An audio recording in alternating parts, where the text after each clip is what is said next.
This one's dressed up fancy. Let's run through his pockets. Picking the dead's pockets? Are you serious? I've still a rent to pay. He's got no more responsibilities. What's this? Gold watch. Beautiful it is. We fancy it and share the takings. I suppose we are undertakers. Now, give him an Eve.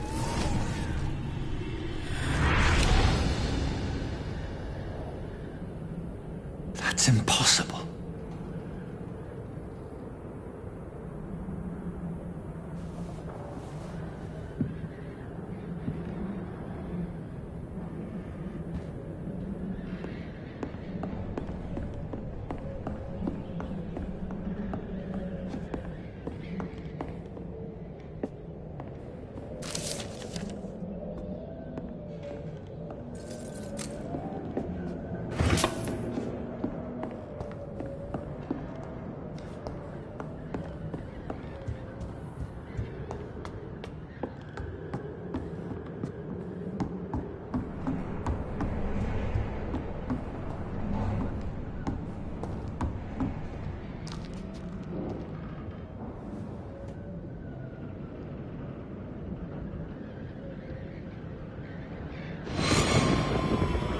Dreams for the Red Queen that sleeps under crown stone, that she might linger longer, her eyes as white as gold. Who goes there? A prayer for the summoned by warrior song. A child born from gods must accept of his power. Who's there? Are you referring to me?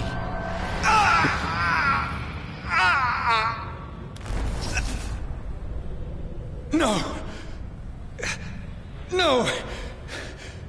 I still have so much to accomplish.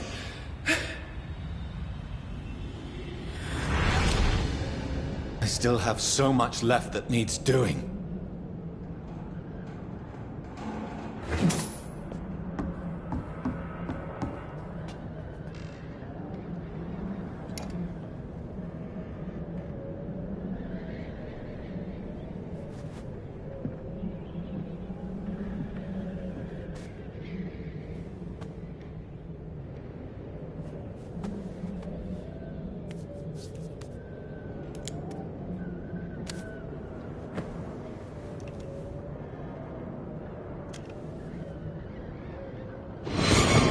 Johnny, this one's lost. We need to leave. And now! No! There's time. I can save him. That's the enemy coming! The orders are to evacuate the hospital! Done. He'll live. And now what? We fight. Killing is a hell of a lot easier than healing.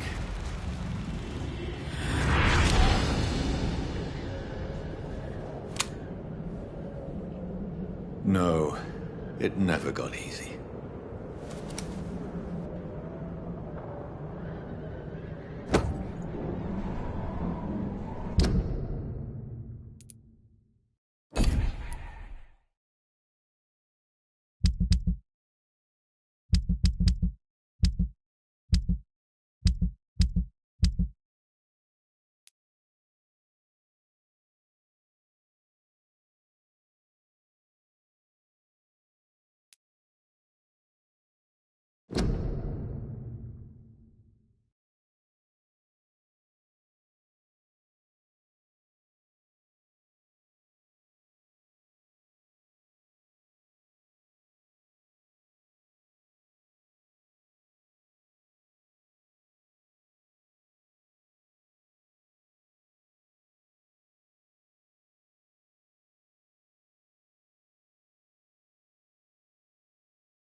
The sun is high. I cannot leave now.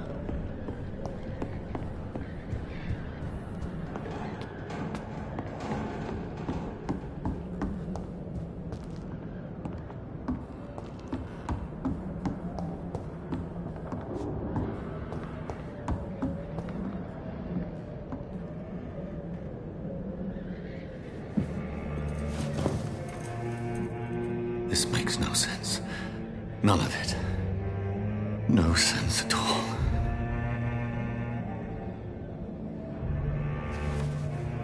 It's a nightmare. That's it.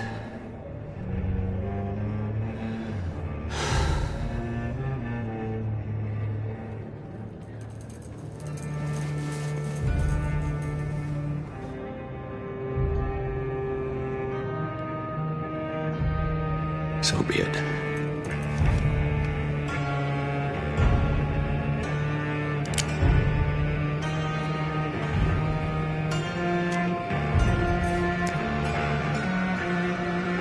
Rational thinking only.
This is absolute madness.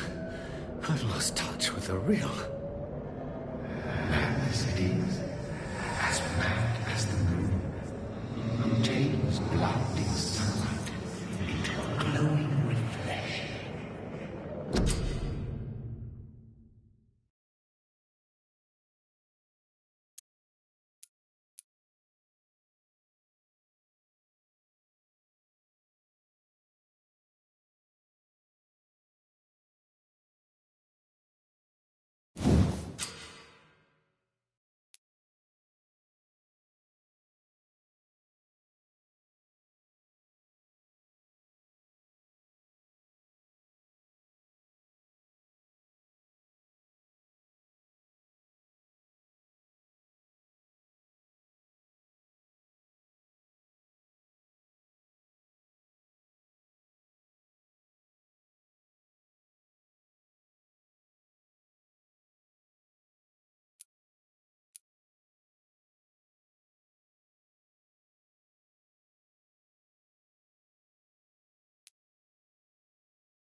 voice in my head.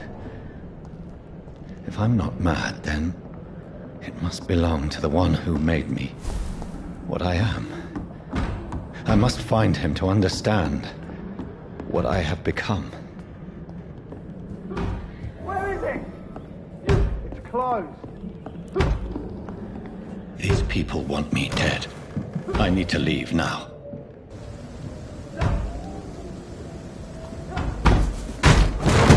Here's the leech. Here!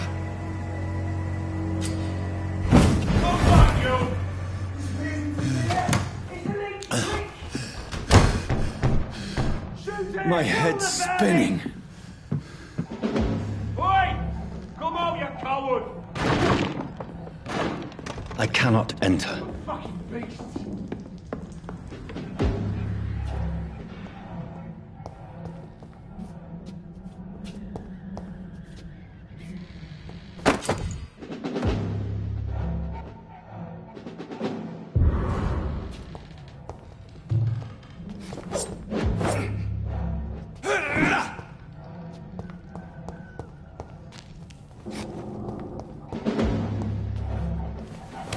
I'm still in Southwark. I must reach the West End. Over there! Rebecca. Die, vermin! Vermin!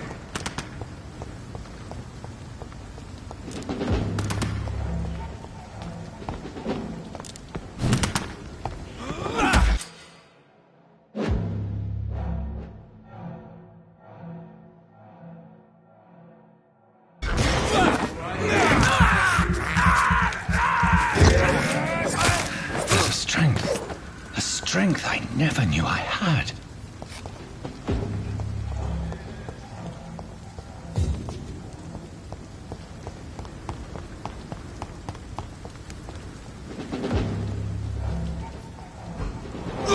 See them fancy clothes? This one's a top! This shouldn't be possible.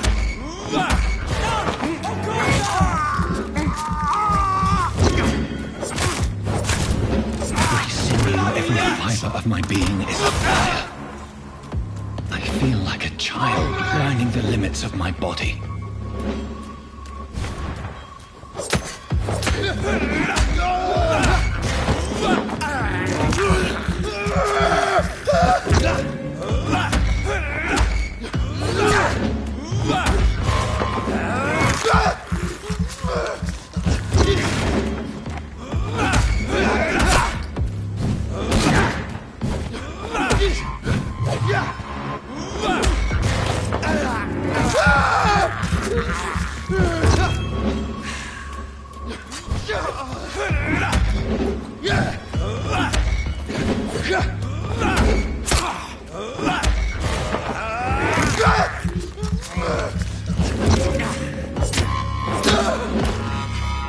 My strength, my reflexes. I'm not human anymore.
My poor sister. If only I had controlled my need for blood. Mary, someone will pay for what happened to you. For what happened to us.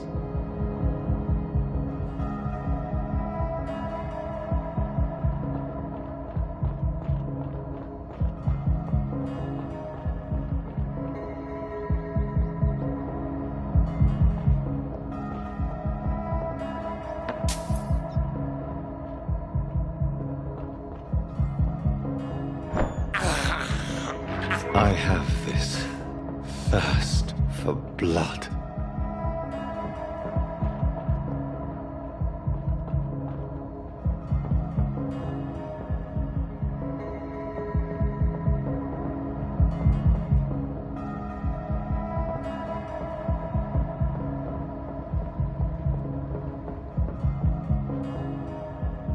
It's locked. I cannot enter.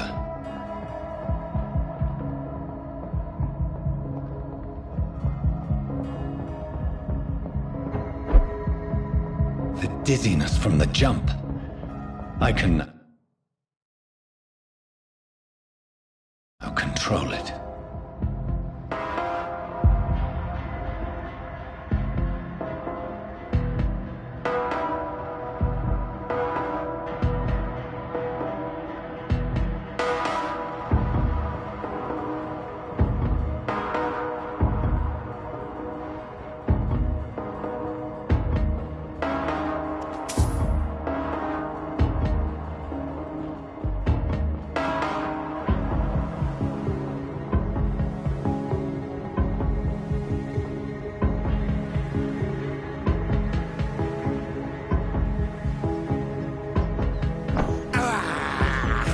This is despicable.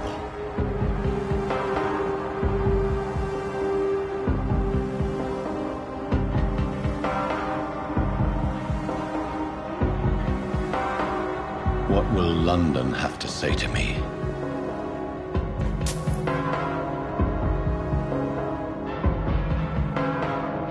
I've so many questions unanswered.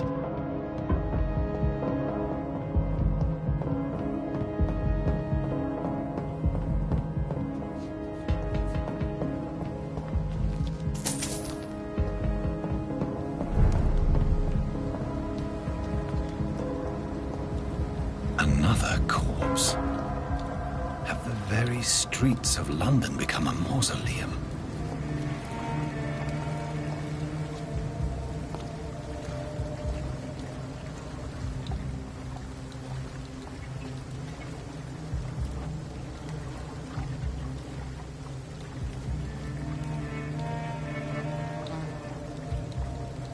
The man has been drained of all blood. But I can still smell the scent of it. I follow the scent's trail. Perhaps it will lead me to my assailant.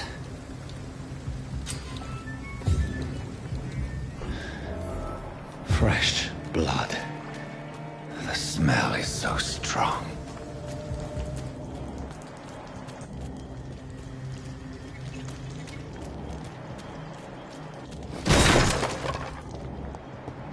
This is a slaughterhouse. It's locked.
there is no one in sight.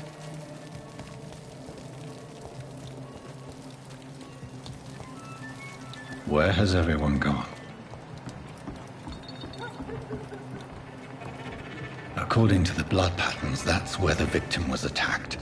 So that must be the killer's trail. I have this thirst for blood.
At last, a little life. Be giving me a laugh. I hope I live long enough to see them wet boot boys get what's coming to them.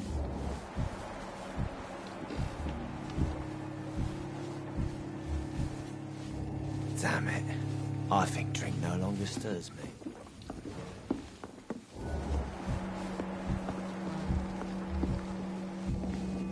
I think I'm losing my mind. Hello, sir. Are you all right? Is there any way I can help you? I don't know. Maybe you could just talk to me. Maybe you prefer to speak with Tom, then. He's more agreeable talking to strangers.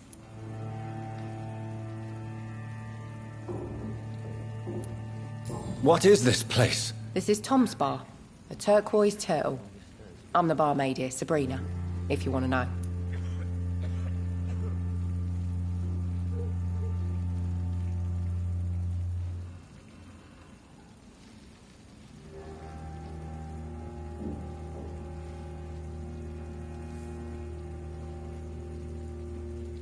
Not long ago, this sort of mess would have given me a laugh.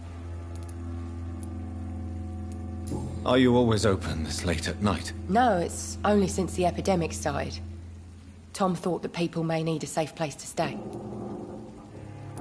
You don't seem to have much business. Where is everybody? Well, most people are sleeping right now. And those that are awake tend to avoid going out. What with the murders and all. What's going on around here? Where is everyone? Too many dead, sir.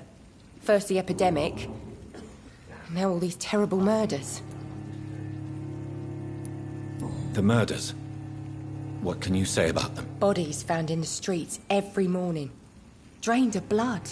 It's just horrible. Some say the sewer dog is back. The sewer dog? What's that? No one knows. People have always disappeared around these parts.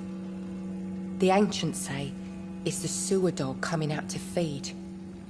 But now he's killing in the streets. What have you heard about the epidemic? There's a Spanish flu. Yeah. Killed so many last summer. Thought we'd seen the last of it. Dozens dying every week. Are the authorities doing anything? Nothing. There are so many quarantine zones in London now. It's gotten really hard to travel across town. I just want to talk. I didn't mean to scare you. I'm not afraid, sir. It's just I've other customers to take care of. I only see one customer. Oh. Well, yeah, of course. I mean, I best check on them. I'll leave then. Thank you.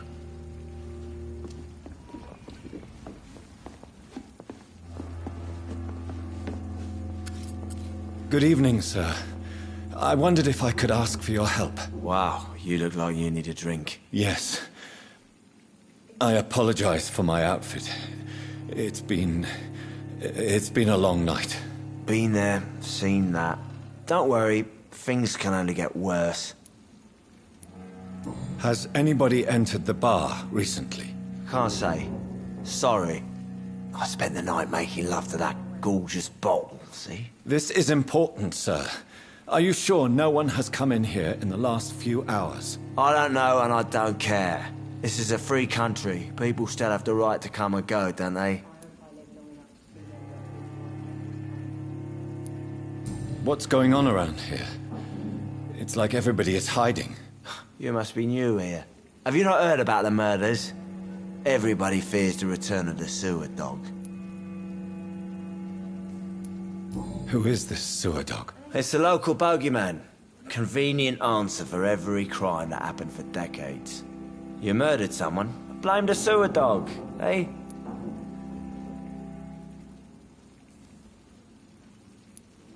You make it sound like it's a fairy tale. People will always believe in monsters. It's easier than accepting their own darkness. We can all be monsters.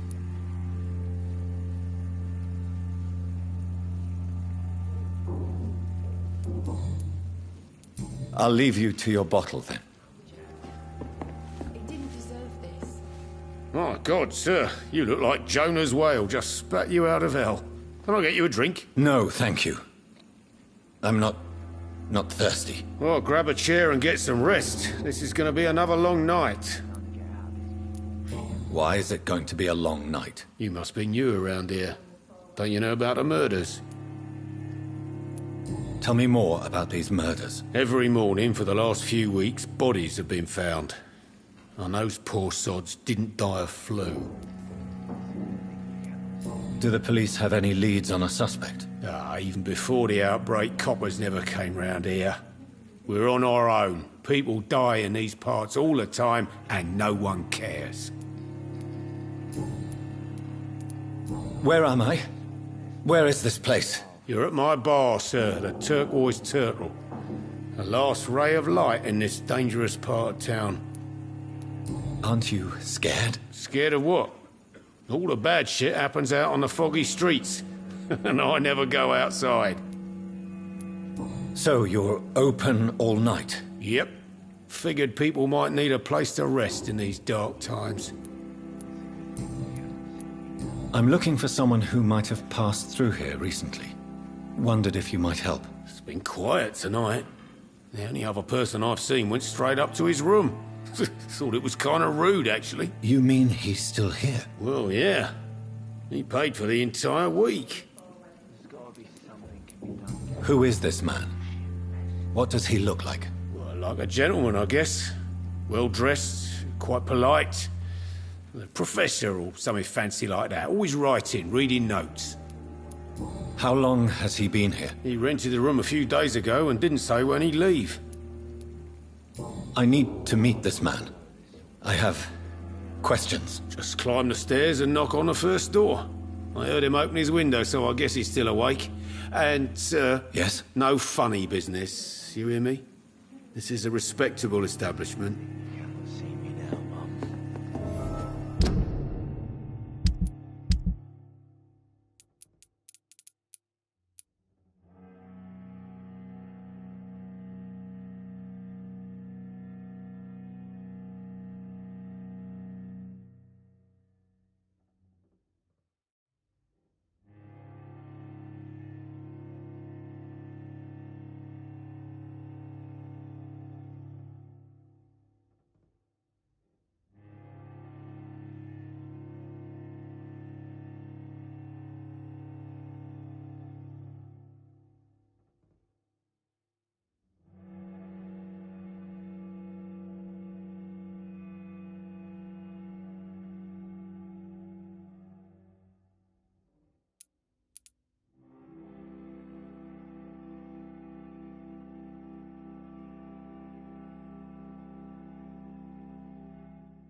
There's gotta be something can be done to get out of this bullshit mess. No? Poor Jack. He didn't deserve this.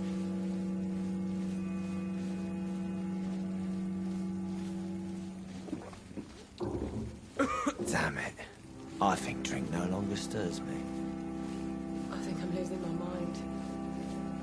I should just run as far away from this place as I can.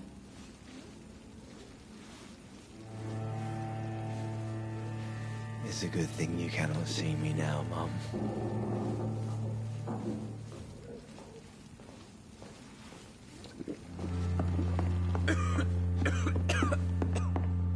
Poor Jack. He didn't deserve something. This is no place for you.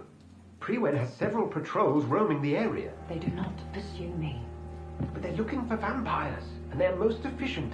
They'll not relent until the killer has been identified. I have a common objective, but I require... I think someone is eavesdropping. Are you certain? You might as well come in, whoever you are. Slowly, vampire. Who are you? I mean you no harm, saith the vampire. Present yourself! I need a word. With anyone.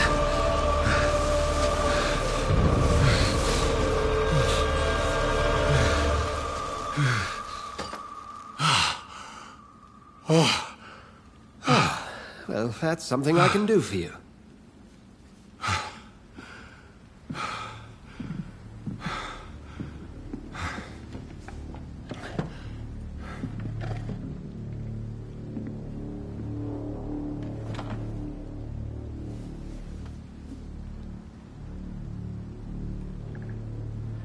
And who might you be?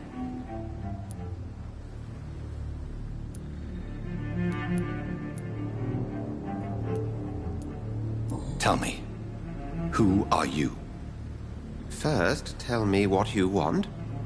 Then I may tell you. That's none of your concern. Sir, you have entered my room in the middle of the night, pale as a corpse and shaking like a tree. So please, indulge me. Someone is molesting people. In fact, killing them. Biting them. The calling card of a vampire. Like you.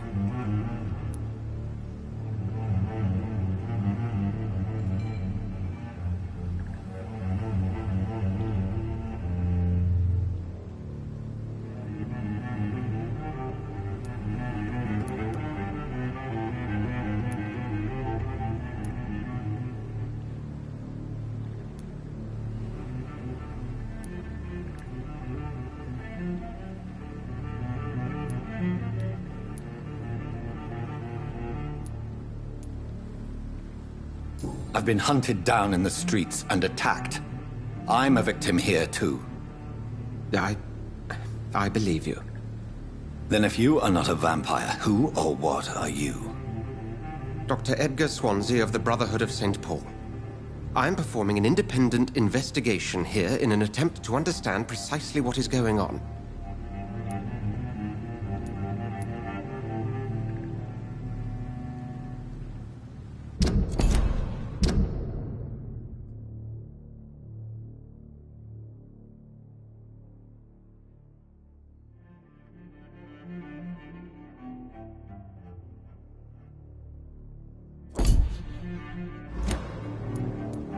What have you uncovered concerning the murders?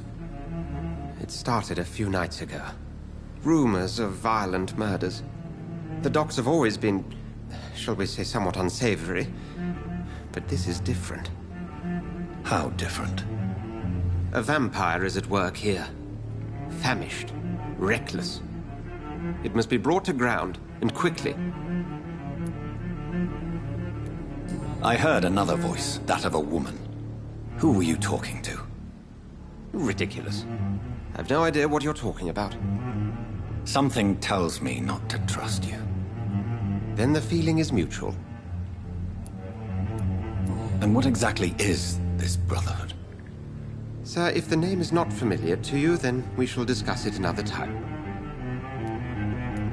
Then help me find the culprit. I may. If you'll first tell me why you opened this door. I followed a trail. The scent of blood from a recent victim. It led me here. You thought I was your aggressor. That explains a great deal. We are both chasing the same shadow. A shadow, indeed. Yet I heard his voice in my head. There was a moment I believed I was mad. You should let me handle this affair. You've no idea what you're up against. No. I will find the monster. He is mine. How will you do any better than I? But then let me ask you this. What are your intentions if you find the killer?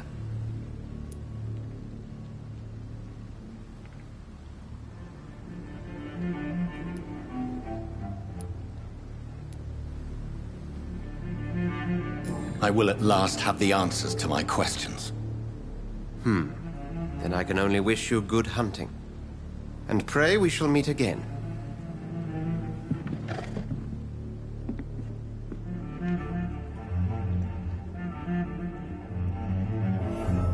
Would you be so kind as to leave the room?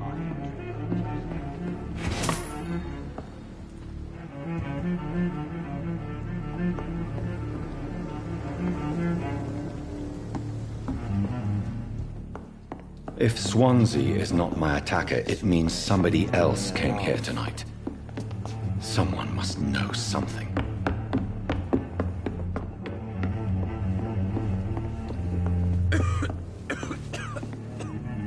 Welcome back. Did you find what you were after? I can't say I have. Are you sure no one else came into your bar before I arrived? Hey, I told you, you were the only other stranger I've had. Goodbye, Mr. Watts. Damn it. I think drink them. Hello, sir. May I disturb you again? And you're still ugly as sin. I'll leave you to your bottle, then.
Evening, sir.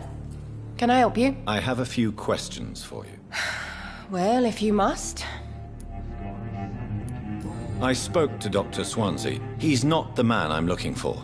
Now, I want the truth. The truth? What do you mean? I suspect that someone else was here tonight, and I don't think Tom wants to tell me about it. I'm just the barmaid here, okay? If Tom says you're the only visitor we had, then you're the only visitor we had. I can feel your fear, madam. Please, tell me what's going on. It's Will. William Bishop. He came in here earlier tonight and he... Well, I thought he was going to clock someone. What happened tonight? He was dead drunk, as usual. But my God, his eyes. His face. He must have caught something awful. He shouted and cried. It was terrible. Why are you so afraid? I mean, his skin. His hands. I scrubbed every glass and every chair that he touched. God, I hope it's not contagious. Tell me about this William Bishop. Will was a sailor who worked at the canning factory before he lost that job. A nice bloke, really. He's never been violent. Until tonight. Why keep it a secret? Why not tell me about it? Tom's nothing if not loyal. After Will lost his job, he offered him one ear.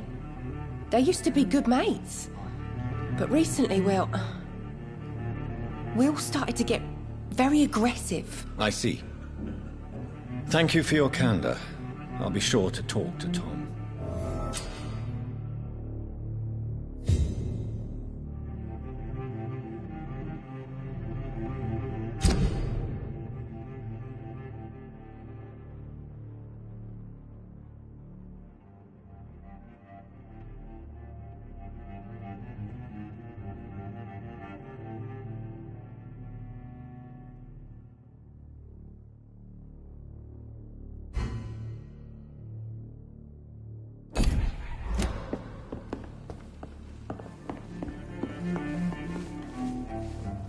You again. What can I do for you? Tom, talk to me about the visit from your old friend, William. Yes, Will came by tonight, but he's not my friend anymore. Who is he? William? Just an old sailor who loves his gin too much. He worked for years at the canning factory before it closed. Is he dangerous? Yeah. Like many drunks, he's all bark and no bite. Can barely stand up most of the time. How was he tonight? Was he different? Sicker than usual, perhaps. He whined and mumbled about how mean people were to him and how he'd like to talk to me outside, and then he left when I refused. Why lie to me if he is not your friend? I didn't lie. I said you were my only unannounced customer, and that's the truth. I need to find him. It's a matter of urgency. Do you know where he is? You could try his boat. It's up by the North Pier. He sleeps there when he's too drunk to get home. Please describe him to me. What'd you expect?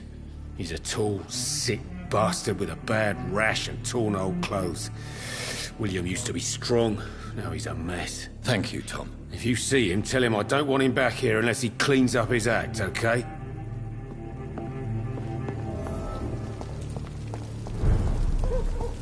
I will get to the bottom of this intrigue.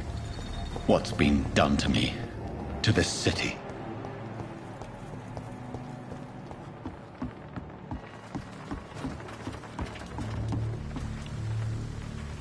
The body is still warm. This man has just been drained of blood. This corpse has been dried of its blood, just like the previous victim. This man was armed. He tried to defend himself. What's this? Some sort of note. Blood and...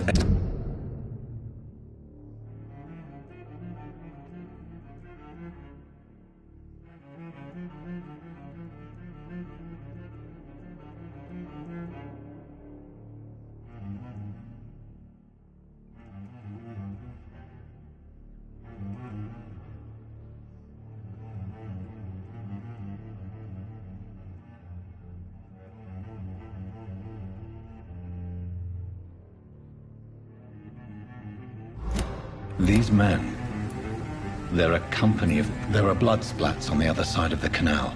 I must reach that barge.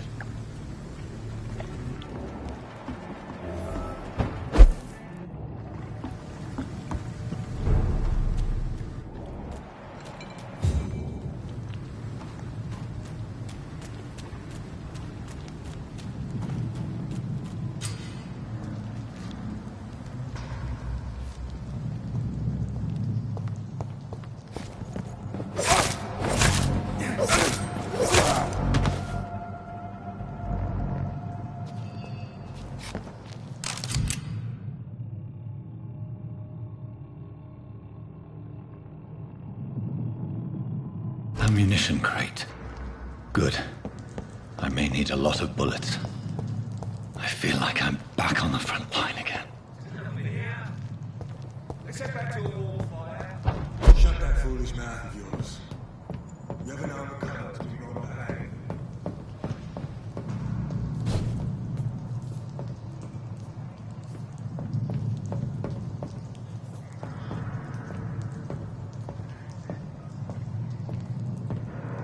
Over there! There's one of them!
motherfucker! Lively! It's on to us! Fuck that! It's no! Over there! There's one of them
Easy does it, boys. We can deal with this first.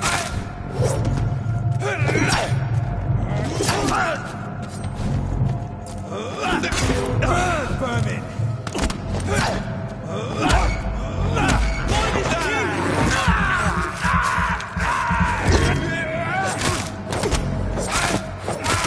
Oh, Christ! Filthy piece of shit!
Fresh blood. The whole building reeks of it. The scent is so strong it makes me dizzy. I'll not betray your trust. Is this first? You see, I need a drink. I'm so thirsty. William. As one, we shall overcome this.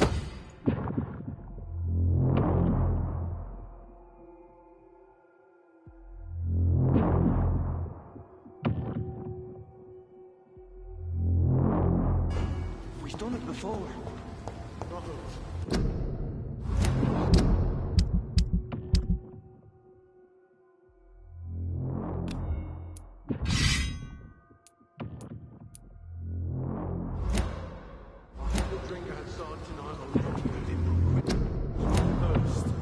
Must have more. Oh dear God, not again. William, please stop. Just a sip, I promise. You are my dearest friend. You're my last and dearest friend. This place reeks of bloodshed. I can't feel it. This creature is bedeviled. I must put it down.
William, please, stop.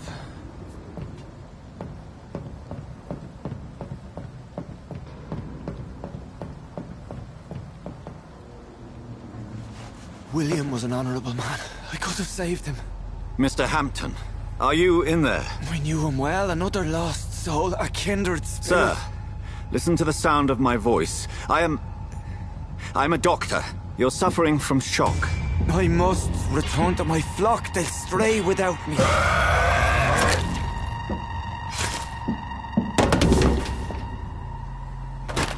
Remember, certain skulls are every bit as resistant as we are. Who are you? What do you mean by skull? You truly are a newborn. I should have realized. Wait. You are the woman from the bar. Are you like me? Can you help me? I believe, sir, I already have.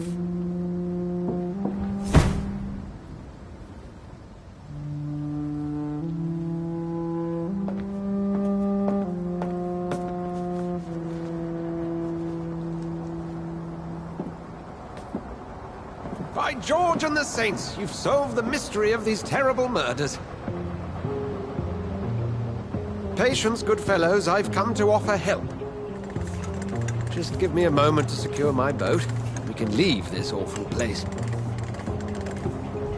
William was not the evil man they claimed. He was just taken by the thirst. He needed his drink. This man requires medical attention. We'll see he gets to the nearest hospital. No, please, I must tend to my fold. My flock needs me. There, sir. Go with the good Dr. Swansea. He's resourceful, and I'm sure he'll take good care of you. You'd best come as well. The sun is soon to rise, and you'll need a place to rest. I just need a moment. If I can learn something about what has happened to William, I'll be a step closer to understanding what happened to me.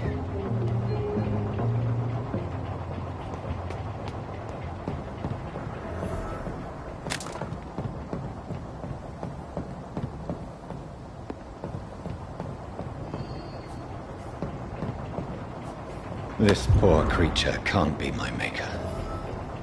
Could it be some subspecies of vampire? I must find a place to analyze the blood.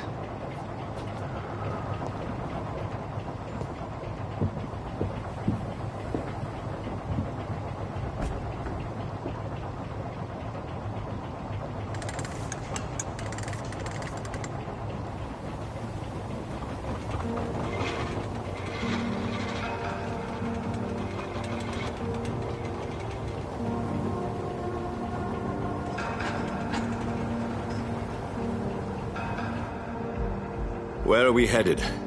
We're on our way to the Pembroke Hospital. It's just across the canal. They'll have a bed for poor Mr. Hampton. William was... what manner of creature was he? Predator, prey, villain, and victim. Who can say? The important thing is that he's been stopped. Duly noted. And the woman? What... who is she? What woman? Oh, don't play me for a fool. You used me to locate that skull. You must know who she is. And I thought you a gentleman. You shouldn't talk about a lady behind her back, but I will tell you she values her privacy. For London as peaceful as she appears from the middle of the canal. If only that were the reality of the situation. To be honest, I've always tried to avoid this part of town. Pembroke Hospital is the last bastion between the rest of London and the epidemic. The flu has decimated the East End and the war still rages. Welcome to the front lines of a plague. This is where you work, Dr. Swansea? I am the administrator of Pembroke Hospital. I thought you were here in service of your mysterious order, the Brotherhood of... Of St. Paul's Stole, yes. But first and foremost, I'm a man of science. A physician, like yourself, Dr. Reed. How do you know who I am? No need for modesty. You are Dr. Jonathan Reed. A surgeon of some caliber and renown, if I'm not mistaken. You are correct, sir. I knew it! I had my suspicions. But when you took the blood sample from the corpse of poor William, I was certain. Dr. Reed. Marvelous. Have we met? I attended 3 of your seminars before the war. I have the utmost admiration for your research. And what a turn of fate. England's most esteemed blood specialist returns to London a vampire. That word, again, from a so-called man of science. I understand. Traditionally, the role of science is to refute myth, but when myth walks among us, the Brotherhood of St. Paul has dedicated its purpose to their study. There's so much for you to learn. Of that, you are right. Well, then let me be blunt. Join my staff at Pembroke Hospital. As a physician. I suspect you'll not find a better post of employment to contemplate your predicament. This is sudden. I was returning home to see my sickly mother. But alas, that was before contracting this... affliction. Dr. Reed, take a moment to consider? The post would be for the night shift, providing a good explanation for your absence during daylight hours. You'll be adequately reimbursed, and have a place to hide. I even had the forethought to bring some clean clothes. So, what do you say? It seems I have little choice, but yours is a generous offer, so I thank you. Brilliant! Oh, Jonathan, this is one for the book, and the beginning of a beautiful friendship.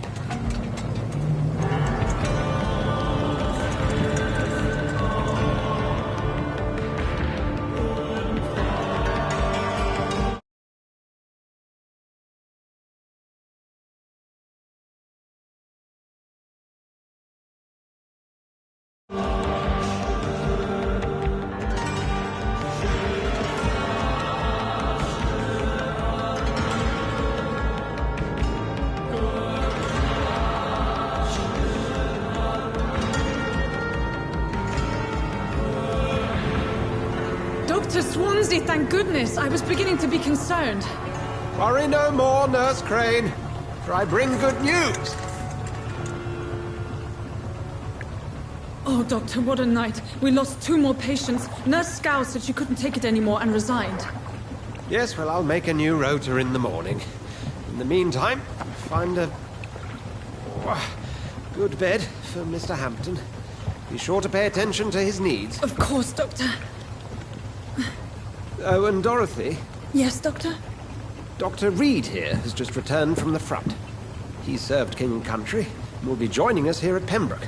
We're very lucky to have gained a surgeon of his talent, and one so experienced in blood transfusions. That is good news indeed, Doctor. Oh, yes.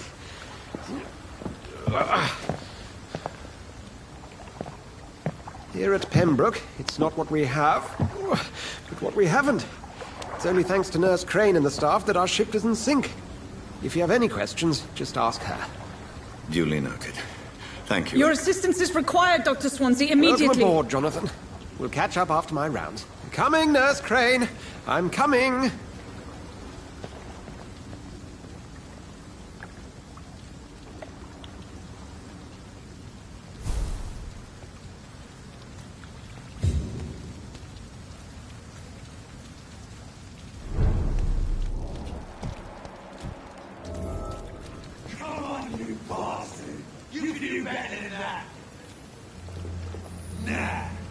It's my turn!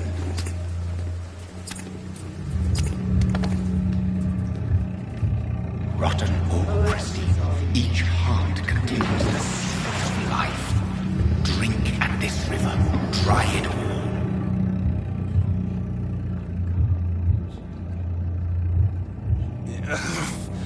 Oh, come on, you bastard! I won't bite. Sir, please. You've lost too much blood. Calm yourself. You think I didn't notice?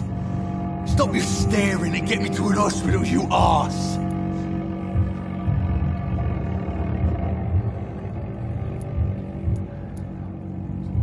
Insulting a good Samaritan. Not exactly the way to get rescued.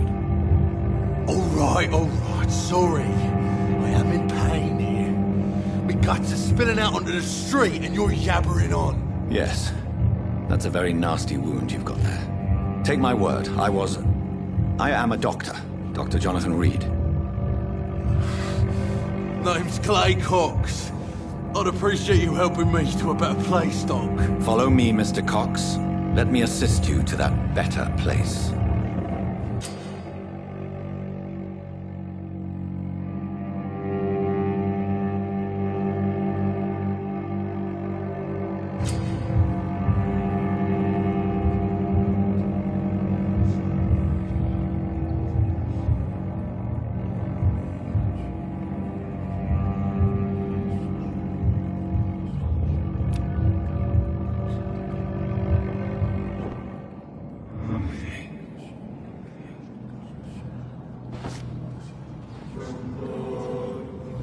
Bring this fading light into the shadows. Dance with him the dance of life and death.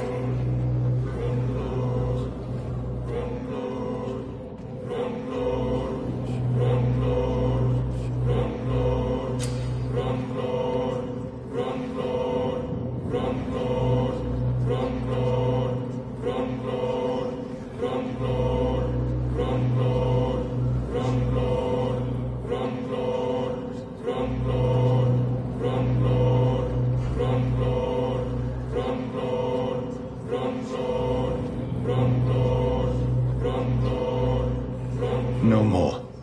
Not tonight. Not like this. I will not take another life.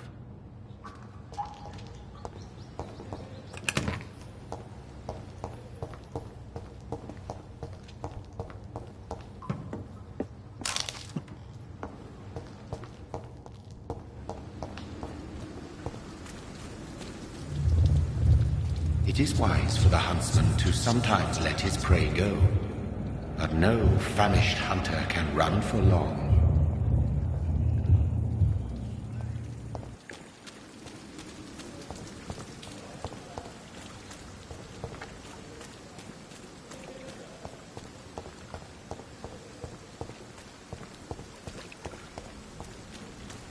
It's locked, all right.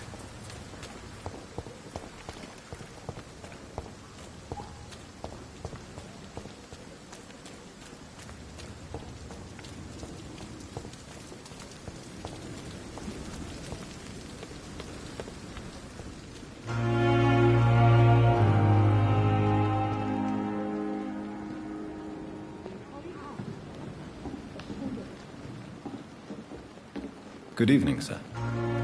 So it is true. The famous Dr. Reed has joined us. I can't think of any better news during these terrible times. Do we know each other? Actually, yes.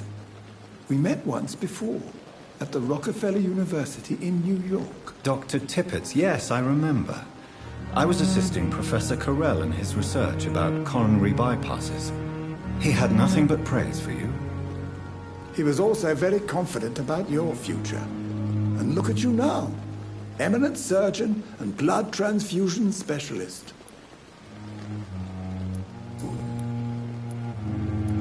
What is the Pembroke Hospital situation? And please, speak freely. This hospital is not exactly the best of London. I'm sure you are used to working in a better environment. It's more than enough. In any case, the personnel of a hospital are much more important to me than the building. Don't be misled by appearances, Dr. Reed. This hospital does not lack talented people. It just lacks hope. What can you tell me about the staff in the hospital? Some are really good, and others are not so good. But during this troubled period, there is no time for slander. I prefer to focus on the positive character traits. Tell me more about cherished people, then. Nurse Brannigan is a pearl. She is the most helpful and dedicated nurse I've ever worked with. A clever and cheerful woman. You really seem to admire her skills. I'll go even further. If she was a man, she would be a damn fine practitioner. Any opinion about the management? I don't always agree with Dr. Swansea's reserve, but I must admit he does all he can to keep this facility running during this crisis. Ah, yes, the burden of command. I was fed up with this concept while serving as a medical officer. Don't get me wrong. Swansea's a good administrator. I just wish he would get out of his office now and again.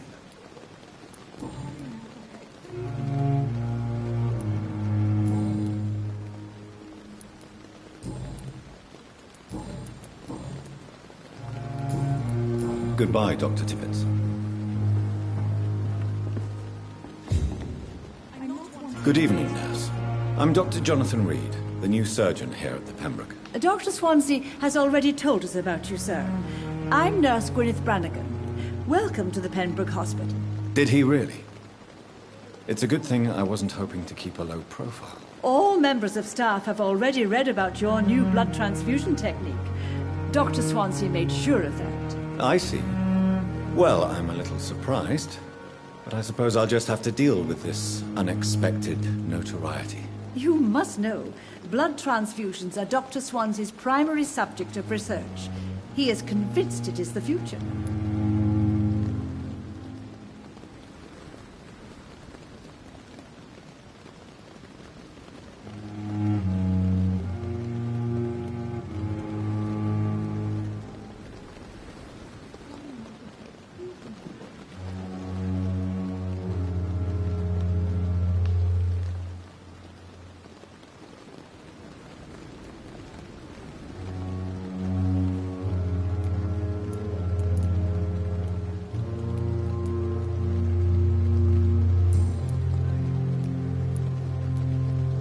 How are things here?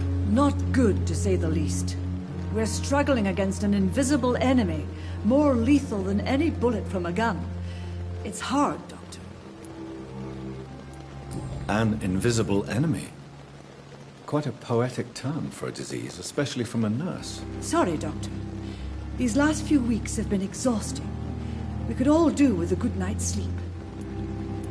Do you think this hospital can survive the epidemic? We are all volunteers here, and we're trying to hold fast, but how do we beat an invisible killer? Some nurses have already resigned. I'm not familiar with all the staff yet. Perhaps you could help me. Brilliant professionals, most of them. Dr. Swansea has a gift for recruiting talent. Most of them? Is there a problem I should know about, nurse? It would be inappropriate for me to speak ill of a colleague. Is there anyone that stands out? Well, I have never met someone as dedicated as Dr. Tippett's. He should be a standard for us all here.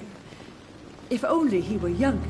Why should his age be a problem? I guess it's fair to say he's always pushing himself to the limits. He just doesn't know when to stop and get some rest. Nurse Brannigan, if you do know something, please tell me. Anything you say will be held in confidence. No. I may disagree with some conduct, but in the end, everybody is doing their best.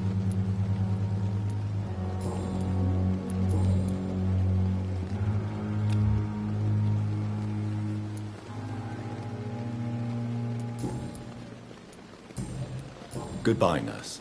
Call me if you need assistance. Good evening, Nurse Brannigan. Good evening, Doctor. Why does Dr. Tippett claim you're the main reason he keeps working, despite his fatigue? If it wasn't for him, I probably would have left the Pembroke years ago. Dr. Tippett does not think of you as just a nurse anymore, does he? If you're suggesting he's not taking my gender into consideration when it comes to medical practice and knowledge, I really hope he doesn't. Goodbye, nurse. Call me if you need assistance.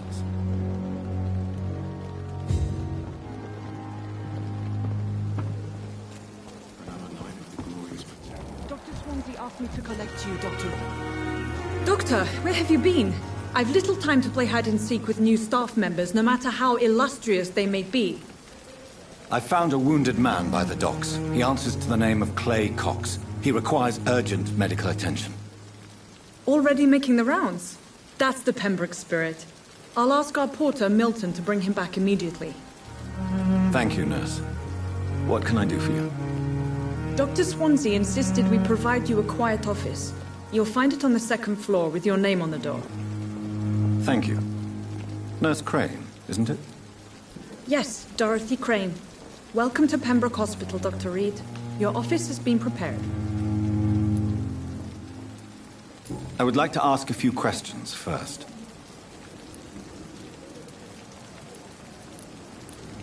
If you could point me in the direction of my room again, nurse. Second floor of the hospital, left after the stairs. It's the last vacant office at the end of the corridor. And Mr. Hampton, the patient we brought in. How does he fare? I gave him a sedative to help him sleep. Poor thing was in quite a state of shock. What kind of man is Dr. Swansea? Well, you accepted the job from him. I thought you would have known about your employer. It's right to assume Dr. Swansea knows far more about me than I do about him. You'll get to know him soon enough, and better than me. The administrator has better things to do than mix with us. Apologies, I've only just met him the once. This is sudden. I've only just returned to England. Dr. Swansea is a brilliant surgeon and the most compassionate physician.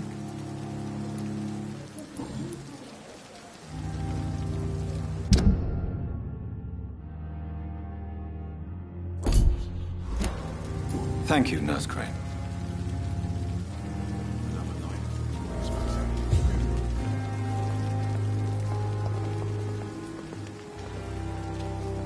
Good evening, sir. I'm Dr. Jonathan Reed. I'm new here. I've already heard about you, Dr. Reed. I'm Milton Hooks, the ambulance driver for this shithole of a hospital. That's quite a blunt introduction, Mr. Hooks. You can call me Milton. I like to speak my mind, Dr. Reed. Perk of the job. Don't judge me, and I won't judge you. I'm not sure I understand what you're talking about. Well, I'm no doctor, but I'm pretty sure a gun can't be used as a surgical instrument. You have a keen eye. I learned to shoot during the war, and have carried one ever since. Old habits die hard. No need to explain, Dr. Reed. And if you ever need a better gun, remember, I may have something for you.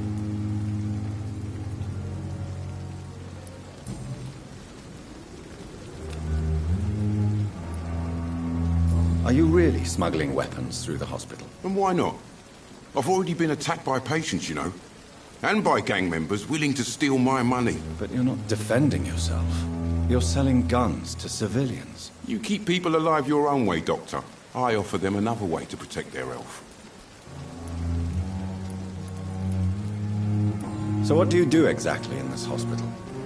Apart from smuggling guns, I mean. I've been an ambulance driver since... too long, I guess. I'll bring sick people here night and day. It's a dirty job, but I get it done. Most of the time. Since you're on the front line, how is the sanitary situation in this vicinity? It's a complete disaster. It's even getting dangerous to enter some streets or buildings. Even the locals attack you. It sounds like things have been a bit rough recently. What's happened? Yesterday I got attacked by the patient I was bringing here. I escaped through the hospital's garden, but I lost my wallet when I was running. You left an infected patient outside the hospital? That's incredibly dangerous. Go there yourself if you want, but be careful, Doctor. I'd rather not bring your dead body back.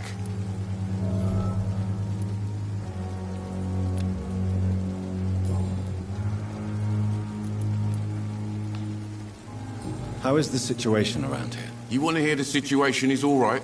It's fucking awful. We lack everything, and it's getting worse every day. So what do you do exactly in this hospital? Apart from... I've been an ambulance driver since...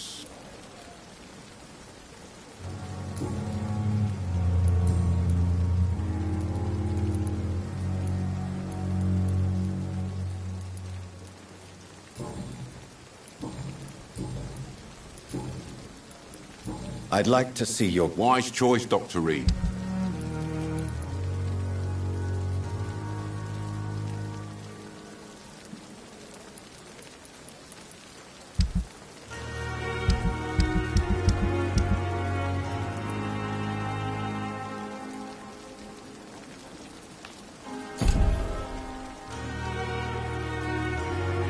And I thought last time was epidemic.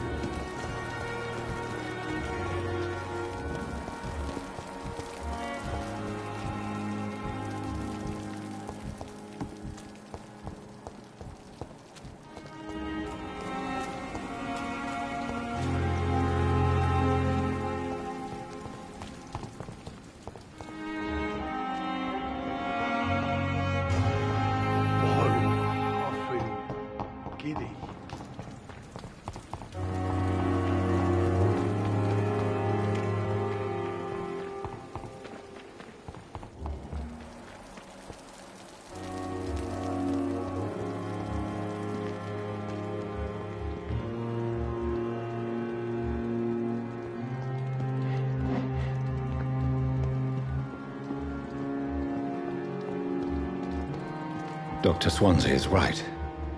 This place seems perfect to conduct my research. Good evening, miss. I'm Dr. Reed, the new surgeon at the Pembroke Hospital. And who are you? Your name has no meaning to me, mortal. You're nothing but dust blown by the winds of eternity. I beg your pardon? What are you begging for, mortal? My clemency? Well, tonight maybe I'm inclined to mercy. You'll never forget the night you met Thelma Howcroft. You keep calling me mortal. Why is that? And if I'm mortal, what are you? Well, Dr. Reed, if you must know, I'm a vampire. And why do you believe you're a vampire? I don't need to believe anything. It is what I am. It is what I feel within this hollow shell of flesh. Please, describe to me how you feel. What is it like to be a vampire? I can hear my body crumble from the inside as my flesh cracks and fades. I sense the last pulse of postulant blood within my drying veins. I need new blood. I see. Have you ever heard of Cotard's syndrome, Miss Howcroft? Never. It's a mental illness discovered by a French neurologist named Jules Cotard. The affected patients are delusional. They believe that they are putrefying, that they are dead, a ghost or a ghoul, or in your case, a vampire. Delusional, you say? Oh, sad and petty mortal. You can't even begin to understand the concept of immortality. And you think it is I who am delusional. Do you require my services, Miss Howcroft? I have no need for your medicine, Dr. Reed. Blood is the only drug I need.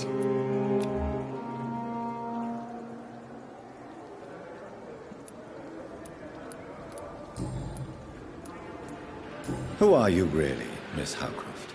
I mean, apart from being a vampire. Is that not enough for you, puny mortal? What do you require? Proof of my powers? I'm curious to know who you were before becoming a vampire. It was such a long time ago, I don't remember. Centuries of unholy life can have strange effects on one's minds, you see?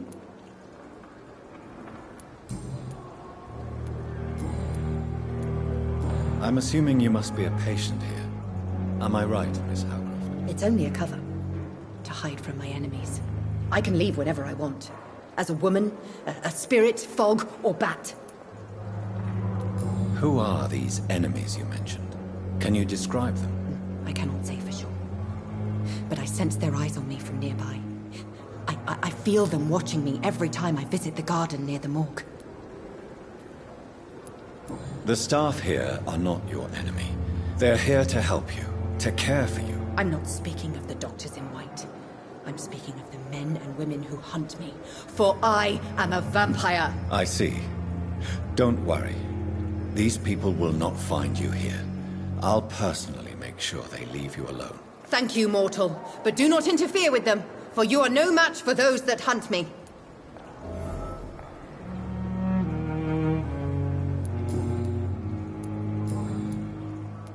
I'll leave you, Mistress of the Dark, to your nocturnal activities.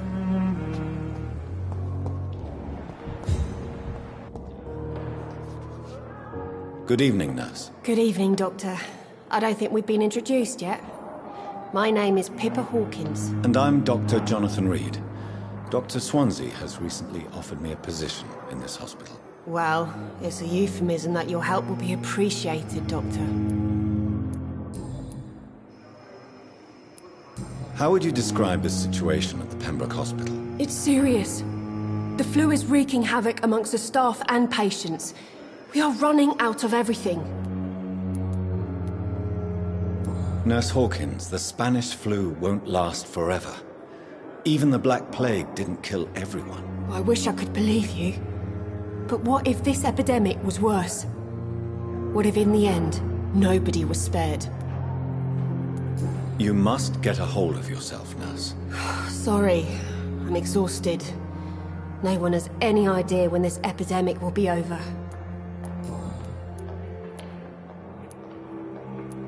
How long have you been a nurse? Well, long enough to see that the epidemic is winning. And no matter how qualified you are, don't tell me you'll change that.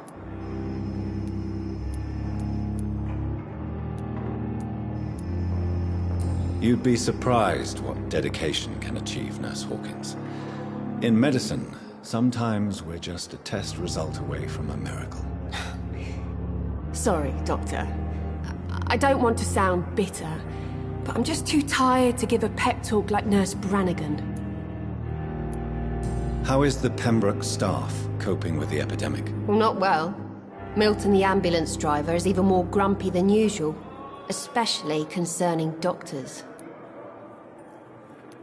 Why is Milton grumpy on a daily basis? Is it just an act? Milton's not the kind of man who's bothered about a bad reputation, whether he deserved it or not. Why does Milton dislike doctors? I don't know. Just ask him. But be warned, Milton is not the chatty type.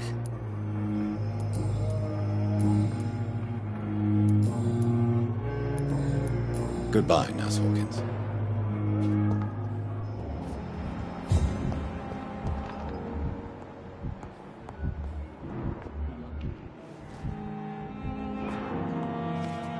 What can I do for you, Doctor? Thank you, Nurse.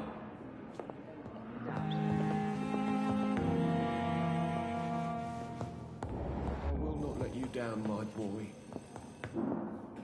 Good evening, sir. I'm Dr. Reed. I believe we're going to be colleagues. Reed? Yes, I've been informed about your arrival.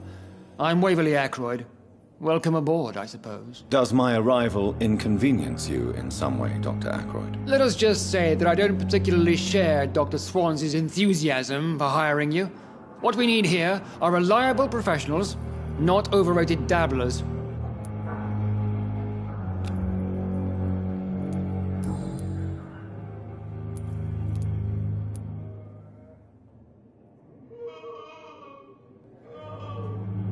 If you have a problem with me, Dr. Ackroyd, please feel free to tell me. Dr. Swansea has imposed your presence on this hospital without asking anyone's advice.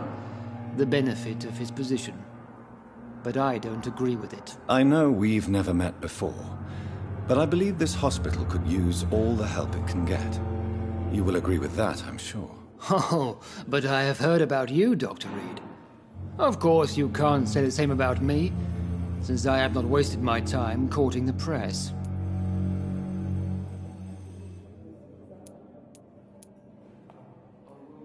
There is no need for such animosity between us. Don't you think the epidemic is already enough to deal with? That is one point we could agree on.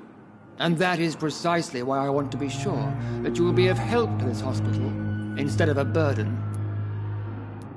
Since your tenure in this hospital is longer than mine, perhaps you can tell me more about this place. Let's just say I'm tired of the carelessness around me. I have always respected the skills of Dr. Swansea, but over time his enthusiasm has become displaced. Carelessness? Exactly what are you talking about? We're here to save lives. The people who trust us are not volunteering for experimentation. They're here to be healed. I don't intend to run any radical experiments, Doctor. Even if I, as any good practitioner should, express an interest in pushing the boundaries of medical research. Modern medical methods were created through audacity and ego. But there are rules in our line of work, and they're here to protect our patients.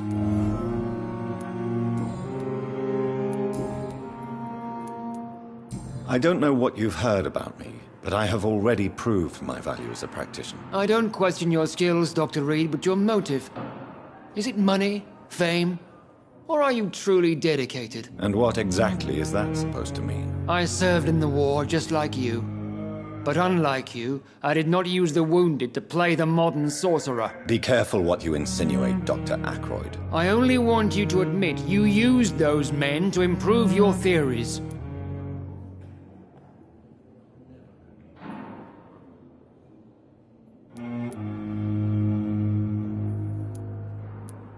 This is ridiculous. My blood transfusion technique saved many lives, and you know it. You see?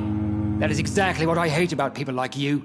You avoid this kind of accusation instead of facing reality. It seems you have bad memories of your military service. I refuse to see this industrial slaughter as scientific progress. War only reveals the worst in men. We can at least agree on something, Dr. Ackroyd. Thank you for your time. We'll talk later.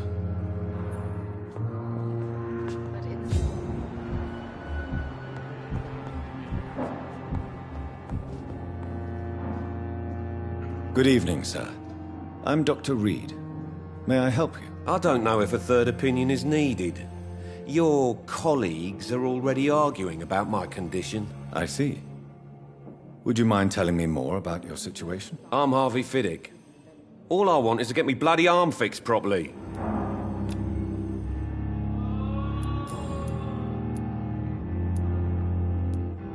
Are you satisfied with your treatment here? Well, it's clear that I've chosen a bad time to be injured.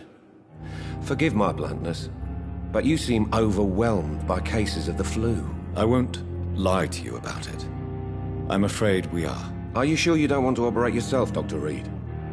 I have the feeling you're very capable, and your colleagues seem to think so too. In other circumstances, you would be right. But for now, I don't think I can take on the responsibility. My apologies. Tell me about yourself, Mr. Fiddick. I'm just a regular guy waiting to get his arm fixed, so I can return to work and to my family. I was more curious about what you were doing before being hospitalized. I'm a carpenter, and a good one too. But that means I need both arms to feed my family, Dr. Reed. Tell me about the doctors who are arguing about your case. Strickland and Aykroyd. They both want the best for me, but there's a lot of pride there. Doctors are no different from carpenters, it seems. What do you mean? I often had professional arguments with rivals on a building site. Difference is, I disagreed about wooden nails, not flesh and bones.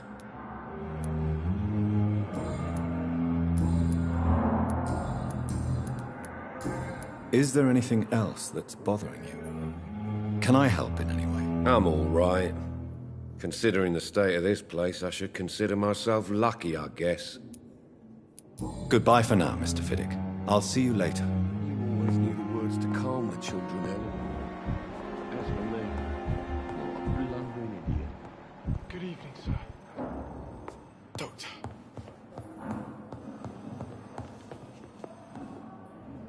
I'm quite busy right now, Dr. Reed.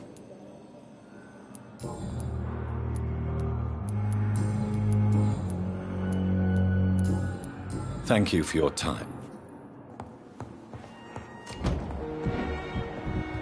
I cannot enter.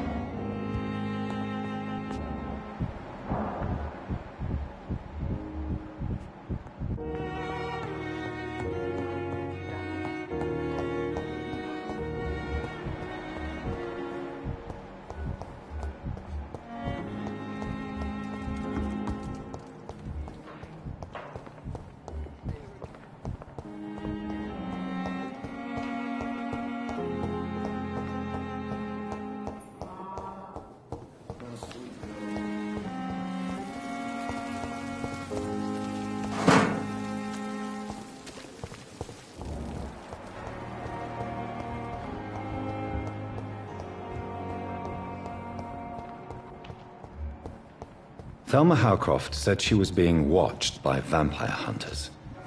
Where are they hiding? I should investigate. Good evening. I'm Dr. Reed. Always a pleasure to meet a colleague, sir. Especially when he was supposedly dead. A colleague? Are you a doctor too? Not anymore, sir. I used to be Dr. Rakesh Chadana.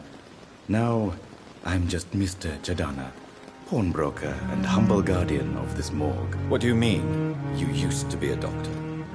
Was your license revoked? No, sir. It is just that I like to be precise. I run a little pawn shop while taking care of the dead. But I used to be a real doctor.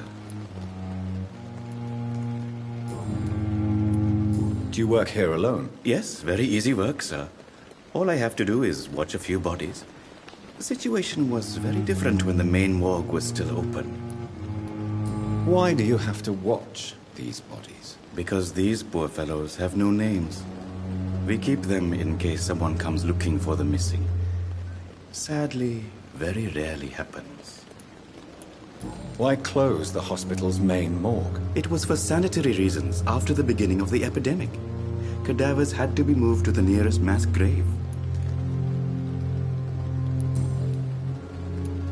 Are you afraid or uneasy being surrounded by so many corpses? Why should I? These bodies are empty vessels. Flesh left to decay.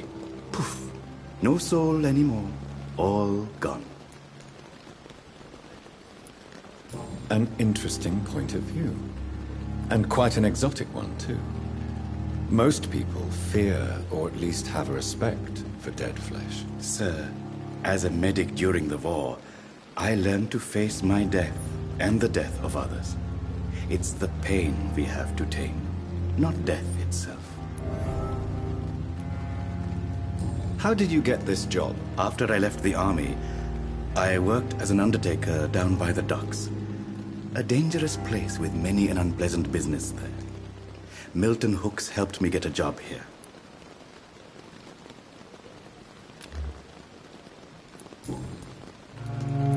Have we met before?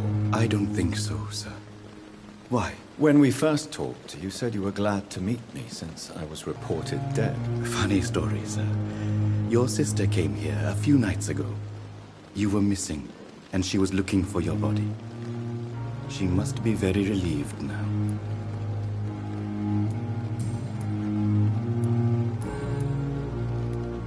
A pawnbroker? I expect you get all types of people here. Yes, sir. All kind of people. For I sell all kind of goods. Who comes here to trade with you? It's very unhygienic, even unsafe. Diseases can spread. For the customers, for the hospital. I'm very cautious, sir. I've been a doctor, remember? And all my clients are good people. In fact, I think I only know good people.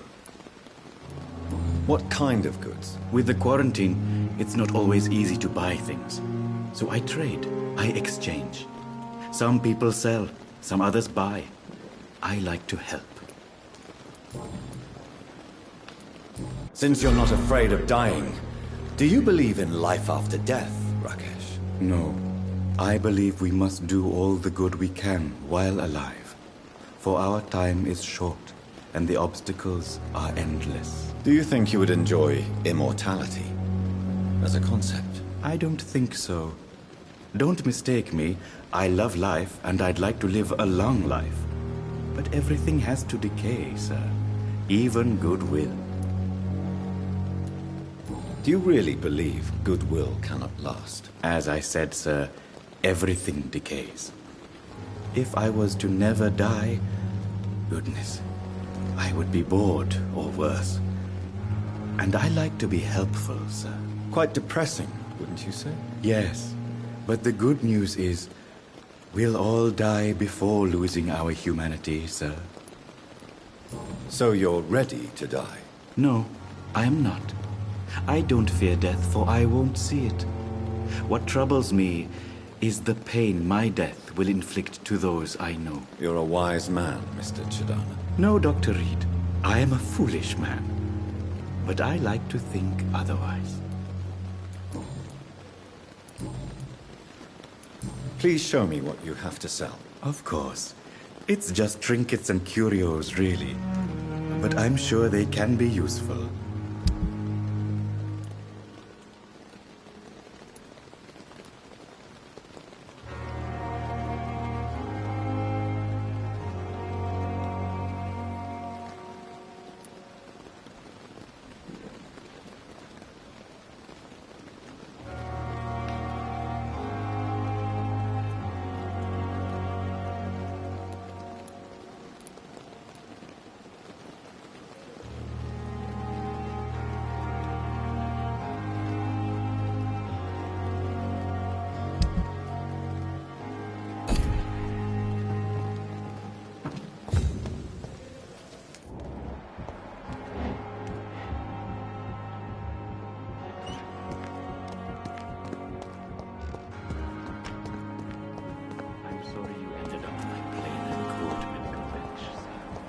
I understand you must be very angry about this unfair situation.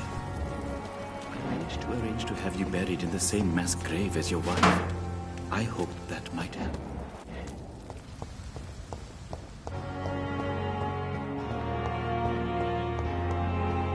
It's locked, all right. It's locked.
Please, someone help!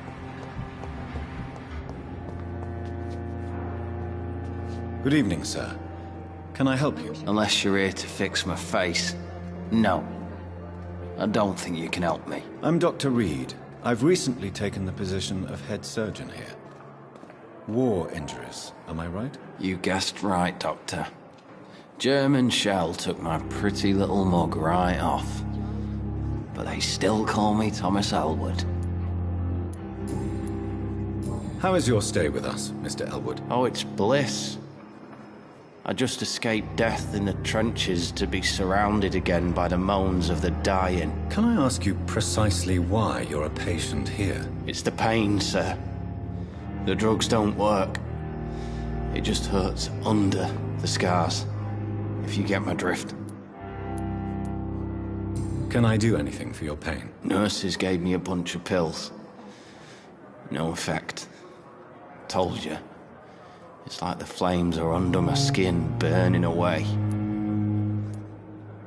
Who is treating you? Is someone in particular looking after your case? Nobody since the old and tired doctor spoke to me. Started to think I was forgotten about. Wouldn't blame you. You don't seem worried by that. My face hurts so much more when I smile or cry. I've learned it's easier not to speak. But be assured I'm smiling inside.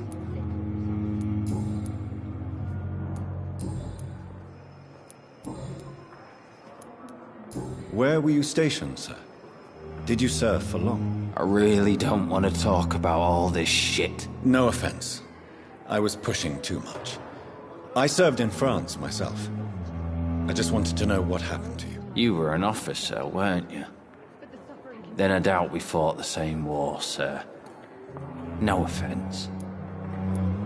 How close are you to Miss Hallcroft? Are you aware that she thinks she is a vampire? To wait for her next nibble is the best reason to stay here. Every time she approaches my bed, she treats me like something tasty. A normal person. Aren't you afraid?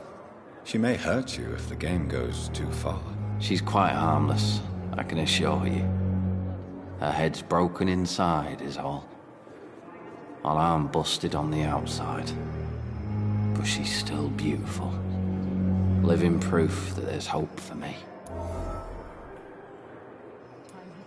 So do you let her bite you?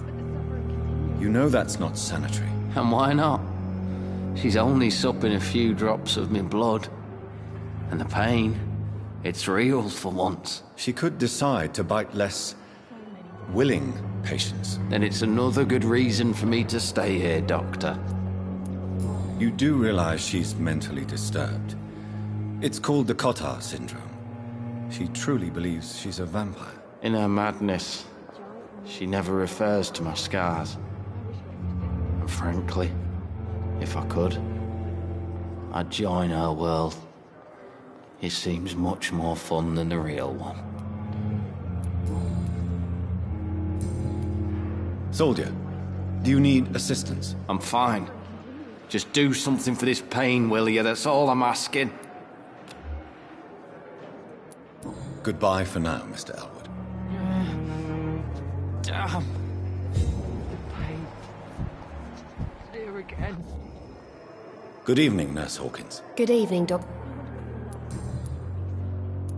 Pepper, are you sure you want to leave this hospital? To become a nurse was a little girl's dream. But in the end, I don't feel that useful. I want more. I want to make things change.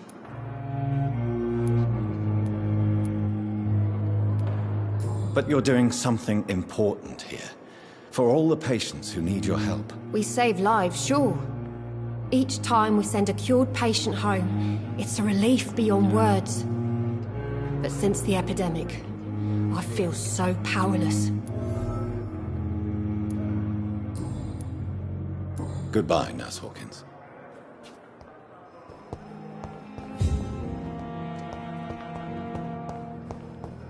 Fear and disgust on him.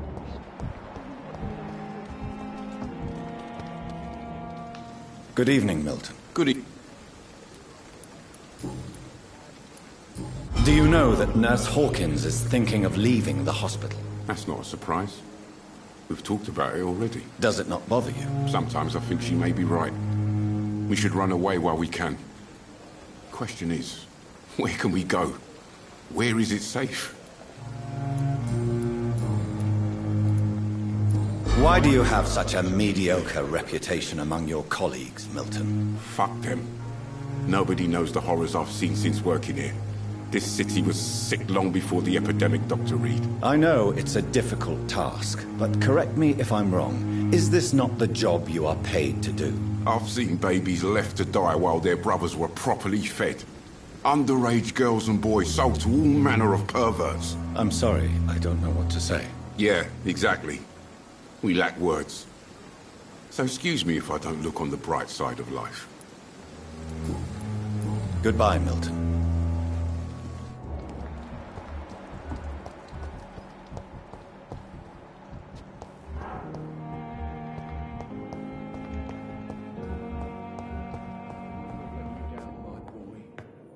Good evening, Doctor. I believe we're going to be working together. Dr. Reed. Dr. Swansea informed us of your arrival, but I could not dare to believe we'd have such good fortune. Such an honor, sir. Thank you. And you are? I am Thoreau Strickland, Dr. Thoreau Strickland. I'm a great admirer of your work, Dr. Reed.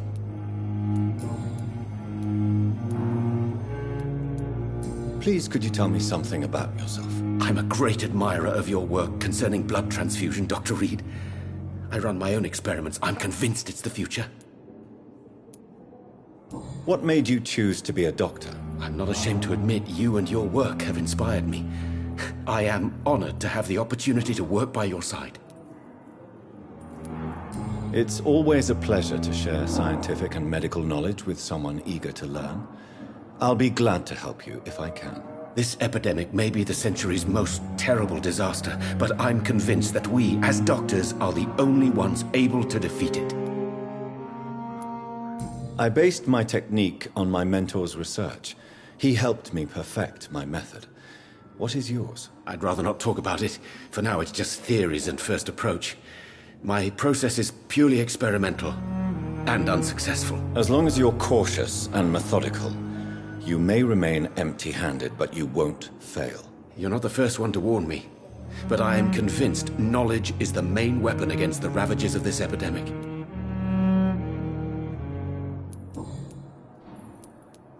What can you tell me about the Pembroke? Well, it has always been an honor to work with Dr. Swansea. But with your arrival, I can't think of a better opportunity to learn about blood transfusion.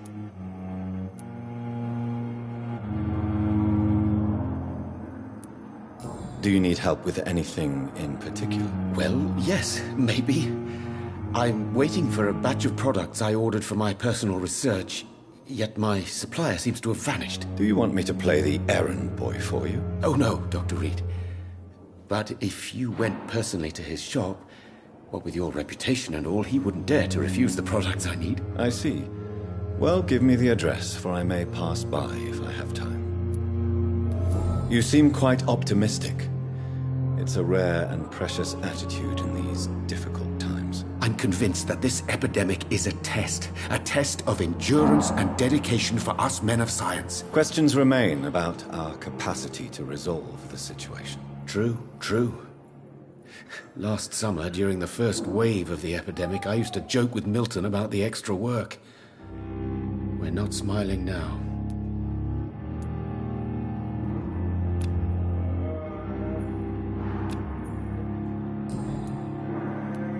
What do you think of Dr. Ackroyd's aversion to modern medical methods? It's a shame he's so narrow-minded. Dr. Swansea taught me that science is about exploring uncharted territory. I'm convinced that's true. With the influenza and all that's going on, you should put your differences aside, don't you think? Why is it so difficult to work together? I believe that if Dr. Ackroyd had been the one to discover the transfusion process, he would be the first to recommend its use. So you believe it's just a question of jealousy and pride? Dr. Ackroyd is as proud as he is blinded by his obsolete concept of medical science.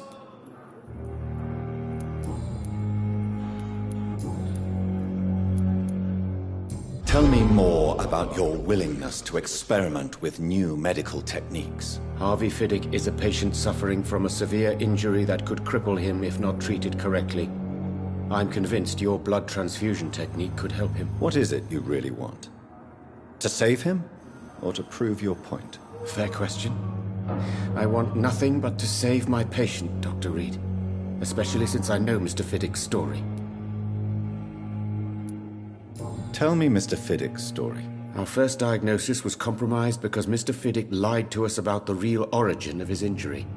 He first claimed it was an accident. But why would he hide such crucial information from us? Because he is a proud father, ashamed of putting his children at risk because of his own negligence. This personal involvement could also appear to be a lack of impartiality. You must know that a good surgeon must remain neutral. I agree.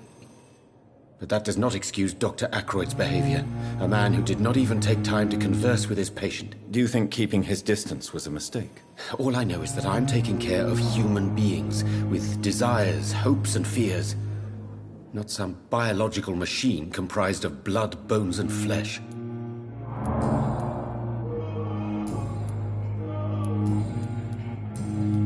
Goodbye, Dr. Strickland.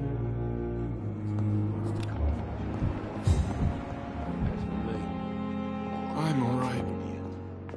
Good evening. I'm Dr. Reed. Can I help at all? No. Really? Why are you here, then? I don't want to talk. My throat hurts too much. I suppose that this pain is the reason you're here. Is someone taking care of you? Yes. And no. Could you at least tell me your name, sir? Mortimer. Mortimer Goswick. How painful is your throat, Mr. Goswick? So painful I'd rather not talk at all, Doctor. I'm sure you realize a doctor and his patient have to communicate, sir. Would it help if I gave you some paper and a pen? Not really. I see. Then maybe it's not just your throat that hurts, Mr. Goswick. Perhaps your sore throat is just the consequence of something more hurtful. Yes, maybe. But I don't want to talk or even write about it now.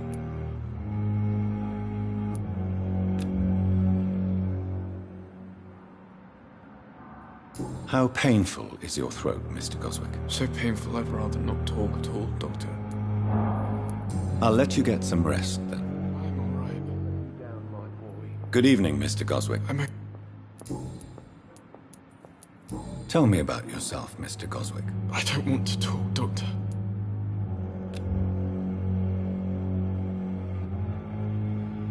Do you need any help? I'm afraid I may. I will see you later. I have to go. I'm all right. Don't waste your time with me. Good evening, madam. Can I help you? It's my son who needs you, sir. I'm Dr. Jonathan Reed.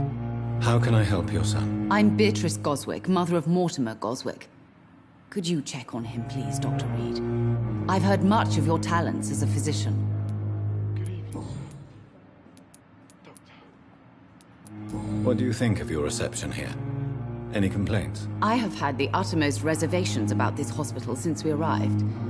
But we had no other choice, considering the state of emergency. Is there something in particular that's bothering you? Some of the staff were not especially welcoming. I suspect they're not accustomed to dealing with patients of such social standing. What can you tell me about yourself, Mrs. Goswick? Not much to say. Just take care of my Mortimer and I'll cover all the expenses. That's all that matters. Are you really that rich? Most of the patients here are of a more humble origin, if I may say so. Yes, thanks to my husband. May he rest in peace. I can cover any needed medical expenses. May I ask if you have an occupation, Mrs. Goswick? I'm a teacher by profession.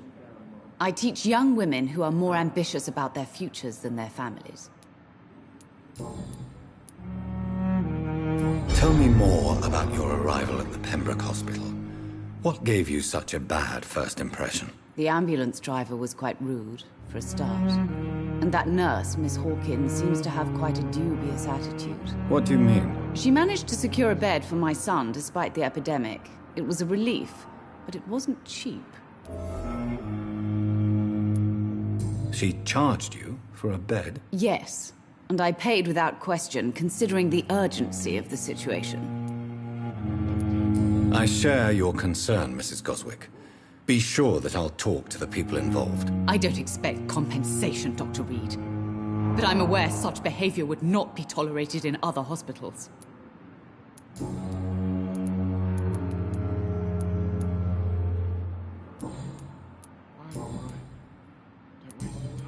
Goodbye, Mrs. Goswick.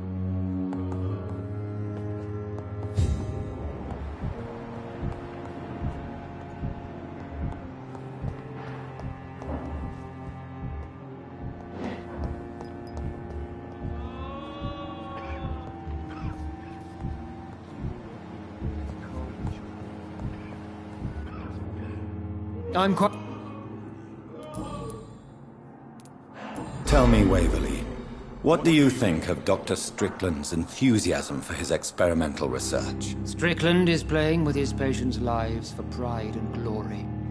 Now that, sir, is unethical. Are you thinking about something in particular? Harvey Fiddick needs delicate surgery. I believe we should stick to the usual procedure, but my young colleague obviously disagrees. And are you not afraid that your rivalry with Strickland may be blinding you? Rivalry? I guess you could call it that. But I will never be childish enough to let my personal feelings affect my judgment. Why do you wish to lead this surgery? I strongly believe that Mr. Fiddick should not be butchered to test an unproven procedure.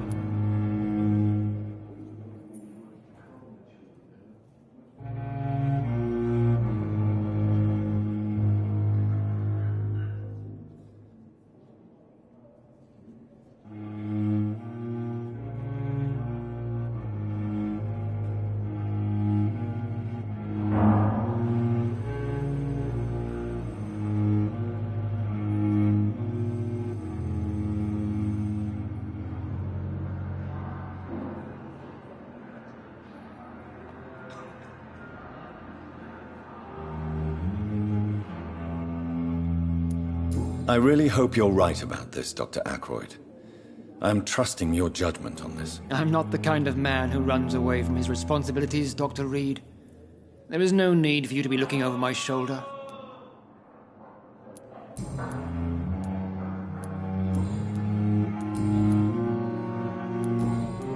Thank you.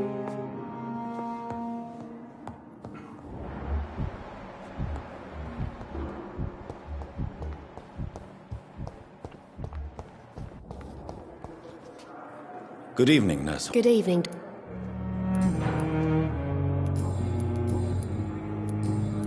Goodbye, nurse.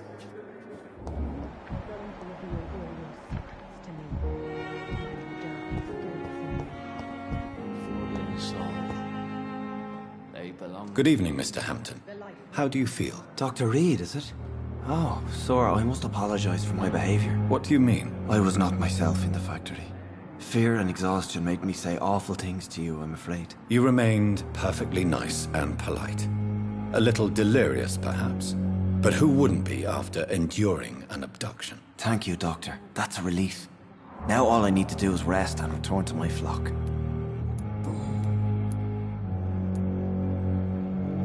Do you know Tom Watts, the bartender from the Turtle? I met him before I found you in the canning factory. Tom? Yes, of course. Always the helping hand, good old Tom. Without men like him, corruption and despair would have wiped out the East End long ago. People are still in despair. How could it be otherwise? The authorities have left us all to rot in this contagious nightmare. No drugs, no advice, nothing. It's a damn shame. Who should I avoid in this part of town, then? Any particularly evil figures? Not really. Most men and women are just doing their best. And it's not my habit to speak ill of people I know, Doctor. How did you end up in William Bishop's den? I had received alarming news about his recent behavior. I went to his place and he refused to let me go. Why did he abduct you? William was an alcoholic. His addiction suddenly changed to blood. I don't know why. Just like a patient I met here. This Miss Hawcroft. You dared to enter this awful place alone. You're a hero, Mr. Hampton. Or a fool. I'm just a man trying to help his friends, Dr. Reed. William Bishop was a conflicted soul, searching for light. What is the general situation in the East End docks? The situation has always been tough, with a lot of tensions between the gangs and the Dockers' trade union. The Wet Boot Boys are very nervous since they lost their leader. Who leads the gang now? Since Clay Cox went missing, it's his wife Edwina who runs the show, with the assistance of her minion, Booth Digby. Has the gang been threatening you? Ah, no. I've had this nickname for so long, you know, the sad saint of the East End. No one dares to bug a saint, not even criminals. Goodbye, Mr. Hampton. Hello again. How do you feel, Mr. Hampton? Medically speaking, I mean. I feel exhausted. Beyond exhaustion, actually. William drank so much of my blood in his madness. I feel empty. You're in good hands here.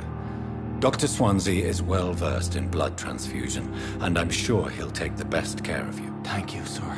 I believe all I need is rest. And then I can go back to the people who need me.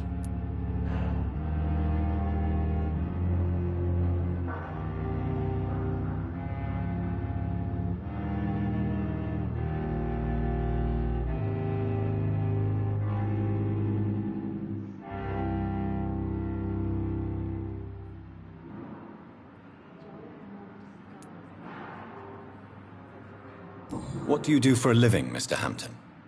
I can't help but notice the cross around your neck. I manage a night asylum for the poor and homeless of the docks. And I try to guide the lost and hesitant on the right path to our Lord. Are you a priest, Mr. Hampton? A deacon, maybe? Not at all, Doctor. I'm just a man of faith willing to preach the good word. Why didn't you use your cross against William Bishop? To repel him somehow? That's a very strange question, Doctor. A cross is no magical token, if that's what you were trying to say. Not mine, anyway. Have you made friends since you arrived? Not really, but I recognize Miss Harriet Jones. I knew her when she lived by the docks.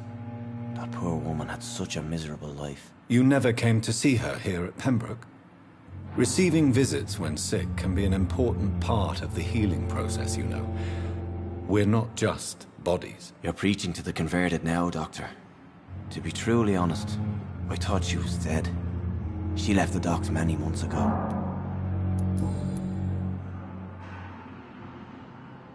Goodbye, Mr. Hampton.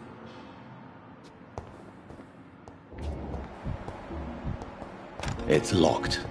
I'm wasting too much energy for so little result.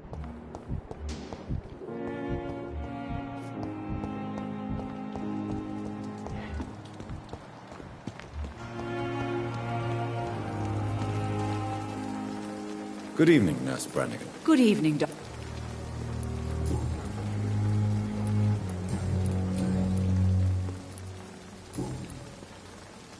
Goodbye, Nurse.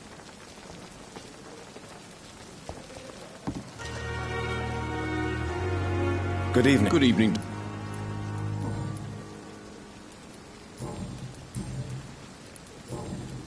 Goodbye.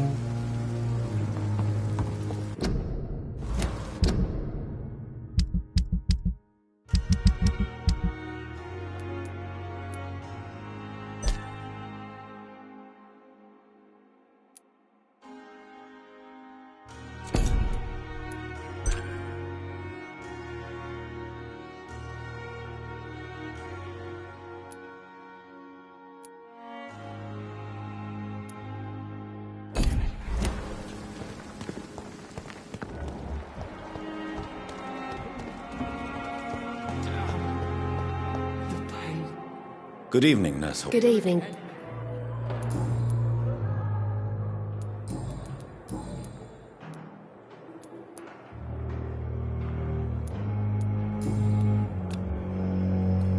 Goodbye, Nurse.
there were more of us, with less resignation and more determination. I know I can count on you. I wish I could say the same.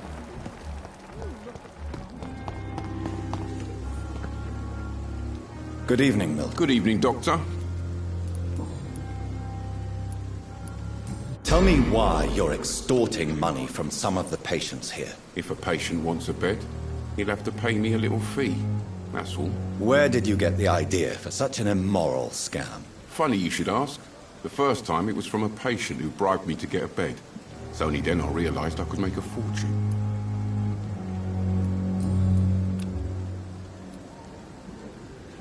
Goodbye, Milton.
Good evening. I need blood.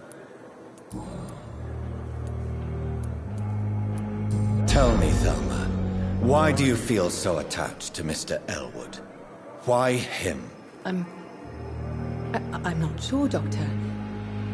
I think we have a bond of some sort. We've both suffered so much. He's the only mortal I find interesting. Do you plan to make him a vampire too? Of course not. How could I inflict my curse on anybody else? I'm not that cruel, Doctor. Would you say you and Mr. Elwood are romantically involved? No. No, Thomas is a delicate soul. Even though he disguises it. But I am not the woman he needs. No, for I am a vampire, Doctor.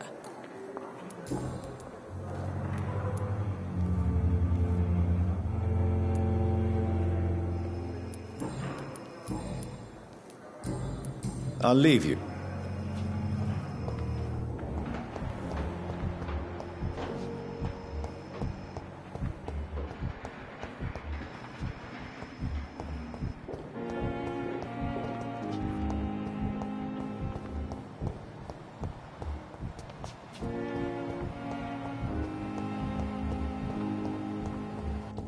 Safer here than anywhere else in the East End.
This must be the place. It's definitely away from prying eyes. Relegated to the shadows. A kingdom of my own. At least I won't be sleeping in a coffin.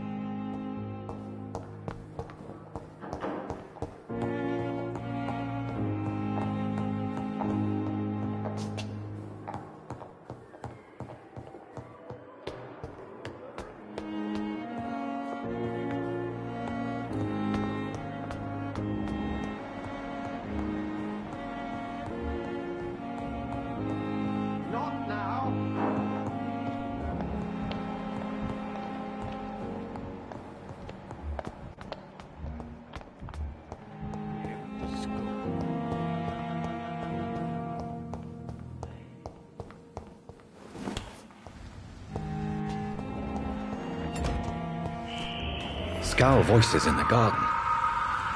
I should investigate. If they were to find somebody...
So, Mr. Hooks and Nurse Hawkins are an item. Those two have hidden their affections well.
Good evening, Nurse. Good evening, Doc.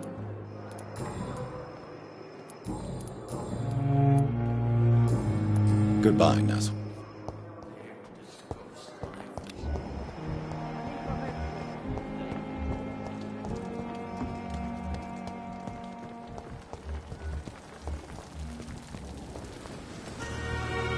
Good evening, Milton. Good evening, Doctor.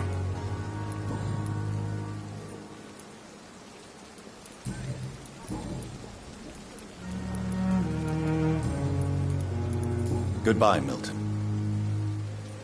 Good evening. Good evening, Doc. I have some good news, Milton. What? The epidemic's over? I retrieved your wallet with all the money and a certain picture. Well, yeah, Pippa Hawkins is my girl. So what? Is it the difference of skin colour that bothers you? Not at all, Milton. Good. Please, take this money anyway. To remind you to keep your mouth shut. Not everybody is as broad-minded as you, Dr. Reed. Goodbye, Milton.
It's locked, all right.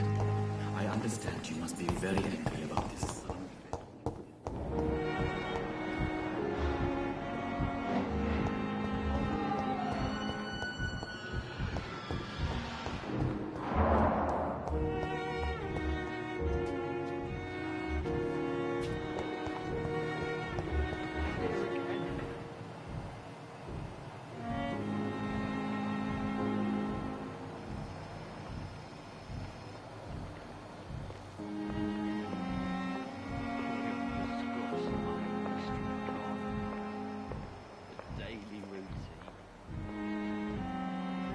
You're gonna be fine. We're here for you.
Oh my god!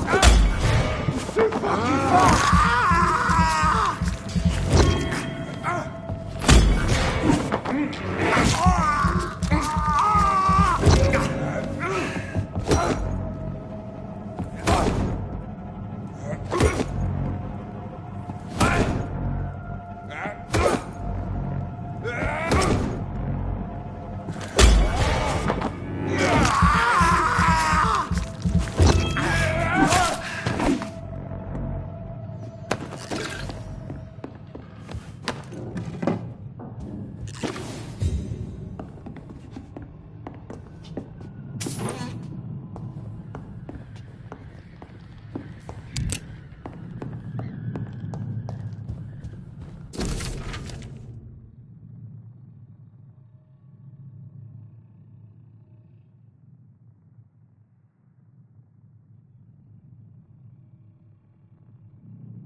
That's it! Vicious bastard!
Turn around if I were you. Burn it, boy!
Bloody monster!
It's locked, all right.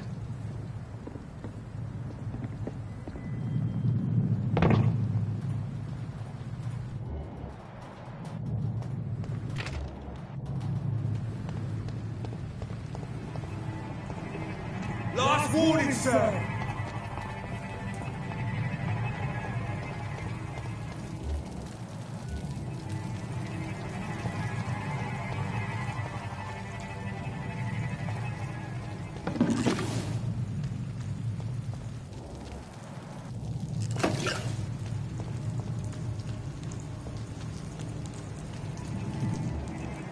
Oi!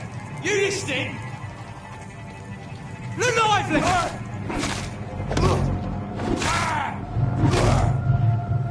Die, vermin!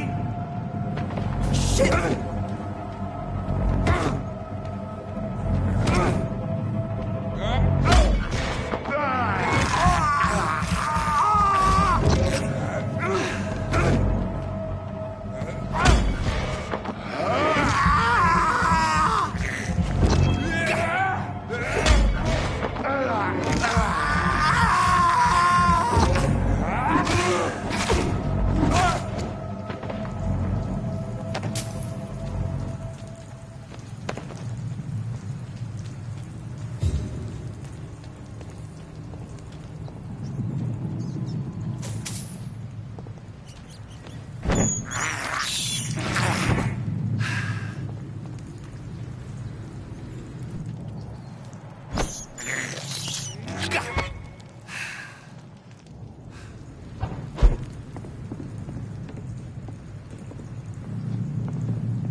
Look at him!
Crush the leech, boys! Die, vermin!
He's mine!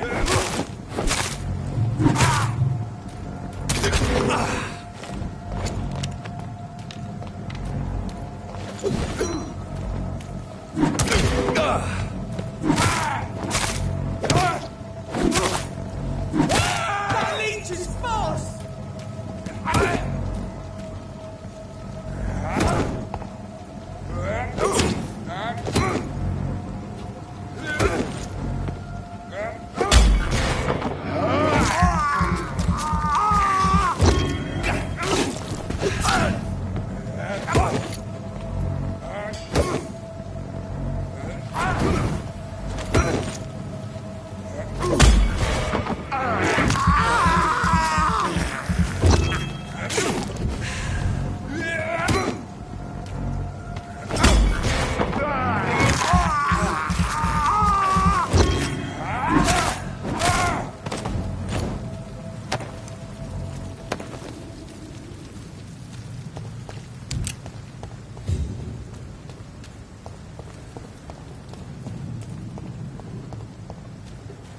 Are you deaf?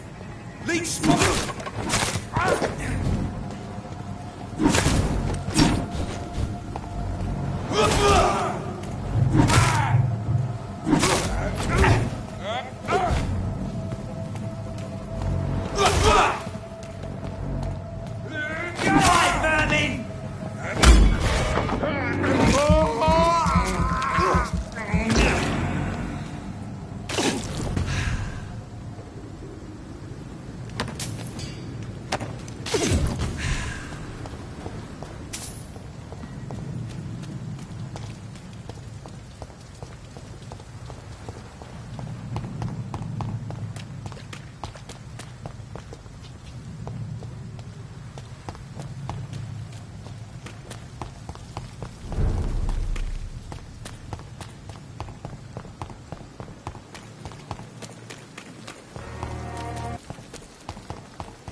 The flower's dying. It needs water.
William Bishop's blood is much more unstable than human blood and shows extensive mutation. But this is not what happened to me. I must keep on searching. The sun is about to rise. I can feel it. I'll continue tomorrow night. I have so much time now.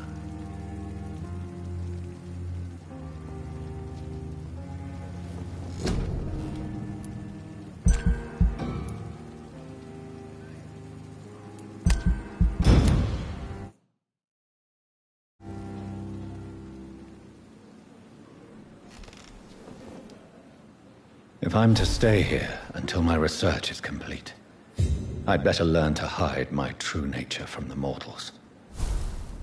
But what about my thirst for blood?